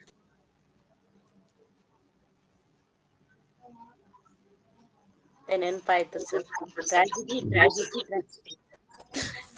ಕೆಥಾರ್ಸಿಸ್ ತುಂಬಾ ಕಡೆ ನಮ್ಗೆ ಪ್ರಶ್ನೆ ಆಗಿ ಬಂದಾಗ್ಲೂ ಕೂಡ ಹಲವಾರು ಬೇರೆ ಬೇರೆ ರೀತಿಯಾಗಿರ್ತಕ್ಕಂಥ ಅರ್ಥ ಕೊಟ್ಟಿದ್ದಾರೆ ಸರ್. ಇದ್ರಲ್ಲಿ ಗುರುತಿಸೋದು ಅದು ನಿಮ್ ವಿಶ್ಲೇಷಣೆ ಮೂಲಕ ಮಾತ್ರ ಸಾಧ್ಯ ಸರ್. ಕೆಥಾರ್ಸಿಸ್ ಪದಗಳ ಬಗ್ಗೆ ನೆಟ್ ಅಲ್ಲಾಗ್ಲಿ ಅಥವಾ ಬೇರೆ ಕಡೆ ಕ್ವಶನ್ಸ್ ಆಗ್ಲಿ ಸಾಕಷ್ಟು ಬೇರೆ ಬೇರೆ ಆಪ್ಷನ್ಸ್ ಕೊಡ್ತಾನೆ ಸರ್ ಅದಕ್ಕೆ. ಒಂದು ಮೇಡಮ್, ಯಾವುದೇ ಪದ ಬರಲಿ ಟ್ರಾಜಿಡಿ ಒಳಗ, ಯಾವುದೇ ವಿಷಯ ಬರಲಿ, ವಿಷಯದ ಪರಿಪೂರ್ಣ ಜ್ಞಾನ ಇದ್ದಾಗ ನಾವು ಅದನ್ನ ಎಕ್ಸ್ಪ್ಲೇನ್ ಮಾಡಕ್ ಸಾಧ್ಯ ಆಗ್ತದೆ. ನಾವು ಪ್ಯೂರಿಫಿಕೇಶನ್, ಕ್ಲಾರಿಫಿಕೇಶನ್ ಅವನ್ನೆಲ್ಲ ಹೇಳ್ಬಿಡ್ತೀವಿ. ಮೊನ್ನೆ ಯಾರು ಕಳೆದ ಬಾರಿ ಹೇಳ್ತಾ ಇದ್ರು, ಪ್ಯೂರಿಫಿಕೇಶನ್ ಅಂದ್ರೆ ಏನ್, ಪ್ಯೂರಿಫಿಕೇಶನ್ ಅದು ಗೊತ್ತಾಗ್ಬೇಕಲ್ಲ, ಅವಾಗ್ಲೇ ತಿಳಿಯೋದು. ಕ್ಲಾರಿಫಿಕೇಶನ್ ಏನು, ಯಾರ್ದು ಕಾನ್ಸೆಪ್ಟ್ ಇದು, ಏನ್ ಕ್ಲಾರಿಫಿಕೇಶನ್ ಸ್ಪಷ್ಟೀಕರಣ, ಅದು ಹೇಳೋಕ್ ಬಂದ್ರೆ ನೀವ್ ಏನ್ ಬೇಕಾದ್ರೂ ಆನ್ಸರ್ ಮಾಡ್ಬೋದು. ಮೊನ್ನೆ ಯಾವ್ದೋ ಹಾಕಿರಲ್ಲ ಗ್ರೂಪ್ ನಲ್ಲಿ, ಗುರಿ ತಪ್ಪಿದ ಬಾಣ, ನಾ ಬಹಳ ಸಲ ಚರ್ಚೆ ಮಾಡಿನ ಅದು. ನಾಳೆ ದಿವಸ ಆಕ್ಚುಲಿ ಹೇಳ್ಬೇಕು ನಿಮ್ಗೆ. ಇನರ್ಷಿಯಾ ಏನು, ಪಾಯಿಂಟ್ಸ್ ಗಳು ಬರ್ತಾವ, ಅವುಗಳ ಬಗ್ಗೆ ಓದ್ಬೇಕಾಗ್ತದೆ. ನನಗೆ ಅನಿಸ್ತು ಟ್ರಾಜಿಡಿಯನ್ನ ಒಂದು ಪರಿಪೂರ್ಣ ಕ್ಲಾಸ್ ಯಾಕೆ ಕೊಡಬಾರ್ದು ಅಂತ. ಹಾಗಾಗಿ ಸುಮಾರು ವಿಷಯಗಳನ್ನು ಮತ್ತೆ ಸೀರಿಯಲ್ ವೈಸ್ ಕೊಡ್ತಾ ಬಂದೆ ನಾನು. ಟ್ರಾಜಿಡಿ ಏನು, ಟ್ರಾಜಿಕ್ ಕಾಮಿಡಿ ಏನು, ದಿತಿರಂಬ ಏನು, ಡಯಾನೋಸಿಸ್ ಏನು, ಅಪೋಲೋನಿಯನ್ ಏನು, ಬಹಳ ಬಹಳ ಬ್ಯೂಟಿಫುಲ್ ಆಗಿರ್ತಕ್ಕಂಥ ಕಾನ್ಸೆಪ್ಟ್ಗಳು. ಹೀಗೆ ಒಂದೆರಡು ಇವುಗಳನ್ನು ಓದಿದ್ರೆ ಮಾತ್ರ ಏನಾದ್ರೂ ಒಂದು ಫಲಿತಾಂಶ ಪಾಸಿಟಿವ್ ಆಗಿ ಕೊಡೋಕೆ ಸಾಧ್ಯ ಇರ್ತದೆ. ನಾ ಬಹಳ ಓದ್ಬಿಟ್ಟಿನಿ ಸರ್, ಆದ್ರೆ ಏನ್ ಮಾಡೋದು, ನಾನು ಓದಿದ ಪ್ರಶ್ನೆಗಳೇ ಬರ್ಲಿಲ್ಲ, ನೀವು ಓದ್ಲೇ ಇಲ್ಲ ಪೂರ್ಣ. ಹೀಗೆ ಬಹಳ ಕಷ್ಟ ಅನಿಸ್ತದ. ನನಗನಿಸ್ತು ಆರಂಭದಲ್ಲಿ ಸಾಹಿತ್ಯ ಚರಿತ್ರೆ ಎಲ್ಲರೂ ಮಾಡುವಂತೆ ಮಾಡ್ಬೋದೇನು ಅಂತ. ಬಟ್ ಅದನ್ನ ಮಾಡೋದೇನ್ ಮಹಾ ಇರಲ್ಲ ಅನ್ನೋ ಕಾರಣಕ್ಕಾಗಿ ಈ ತರದ ಕಠಿಣ ವಿಷಯಗಳನ್ನ ಆಯ್ದುಕೊಂಡು ಪಾಠಗಳನ್ನು ಶುರು ಮಾಡಿದ್ದೀನಿ. ನೋಡೋಣ ಎಷ್ಟು ಜನ ಇರ್ತಾರೆ ಏನು ನನ್ಗೆ ಗೊತ್ತಿಲ್ಲ. ತುಂಬಾ ಜನ ಕೇಳ್ತಾರ, ಮತ್ತೆ ಟೈಮಿಂಗ್ ಸೆಟ್ ಆಗ್ಬೇಕು, ಅವೆಲ್ಲ ಇದೆ. ಅವನ್ನೆಲ್ಲ ಮತ್ತೆ ಇನ್ನೊಂದ್ 2 ಕ್ಲಾಸ್ ನಲ್ಲಿ ನಾನು ಎಲ್ಲ ಕ್ಲಿಯರ್ ಮಾಡ್ಕೊಂಡು ನಿಮ್ಗೆ ಹೇಳೋ ಪ್ರಯತ್ನ ಮಾಡ್ತೀನಿ. ಮತ್ತೆ ಯಾರಾದ್ರೂ ಏನ್ ಪ್ರಶ್ನೆ ಇದ್ರೆ ರಾಜಪ್ಪ ಸರ್, ಅರ್ಥ ಆಯ್ತಾ ನಿಮ್ಗೆ?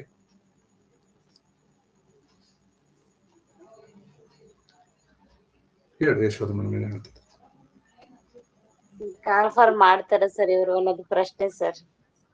ಅದು ಪಾಪ ನಿಮ್ ಮೊದ್ಲೇ ಬ್ಯಾಚ್ ಇಂದನೂ ಅದು ದೊಡ್ಡ ಮಾಡ್ತಾರಂತಾನೆ 6ನೇ ಬ್ಯಾಚ್ ಮೇಡಮ್ ಇದು. ಬಟ್ ಏನು ಈಗ ಒಂದೇನೋ ಡ್ರಾಮಾ ಮಾಡಿದ್ರು ಅವರು, ಒಳ ಮೀಸಲಾತಿ ಅಂತ. ಒಳ ಮೀಸಲಾತಿ ಕಥೆನೂ ಮುಗೀತೀಗ. ಈಗ ಮಾಡ್ಬೋದು. ರಜೆ ಎಲ್ಲ ತ್ಯಾಗ ಮಾಡ್ಬಿಟ್ಟಿವಿ ಸರ್. ಮೊನ್ನೆವರೆಗೂ ಕೆಲಸ ಮಾಡ್ತಿದ್ವಿ ಸರ್, ಇವತ್ತು ಕೆಲಸ ಮಾಡಿದೀವಿ ಸರ್. ಹೌದು ಮೇಡಮ್. ಇನ್ನೂ ಮಾಡದೆ ಬಿಟ್ರೆ ಇನ್ನು ಇದಕ್ಕಿಂತ ಹೊಲಸು ಇನ್ನೇನು ಇರಲ್ಲ ಏನ್ರಿ.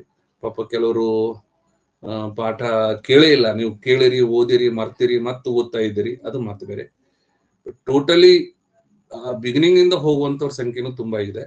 ಅವ್ರಿಗೆ ಒಂದಿಟ್ಟು ದೊಡ್ಡ ಟಾಸ್ಕೇ ಇದು. ಹಾಗೆ ನೋಡಿದ್ರೆ 3 ತಿಂಗಳ ಅನ್ನತ್ಲೆ ಬಂದ್ಬಿಡ್ತದೆ. ಸುಮಿತ್ರಾ ಮೇಡಮ್, ಪಾಠ ಅರ್ಥ ಇದೆ ನಿಮ್ಗೆ?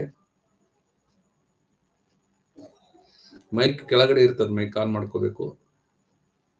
ಕೆಲವೊಂದು ಗೊತ್ತಾಗಲ್ಲ. ಕೆಳಗಡೆ ಮೈಕ್ ಐತೆ ರಾಜಪ್ಪ ಸರ್, ಅಲ್ಲಿ ಮೈಕ್ ಆನ್ ಮಾಡ್ಕೋಬೇಕು ನೀವು, ಕೆಳಗಡೆ ಇರುತ್ತೆ. ವಿಜಯಲಕ್ಷ್ಮಿ ಮೇಡಮ್,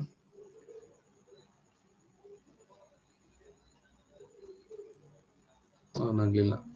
ಸೋಮನಗೌಡ್ರೆ ಮೈಕ್ ಆನ್ ಇಲ್ಲ. ಮಹೇಶ್ ಸರ್ ಹೇಳ್ರಿ ಗೌಡ್ರೆ. ನಡು ಬಿಟ್ಬಿಡಿ.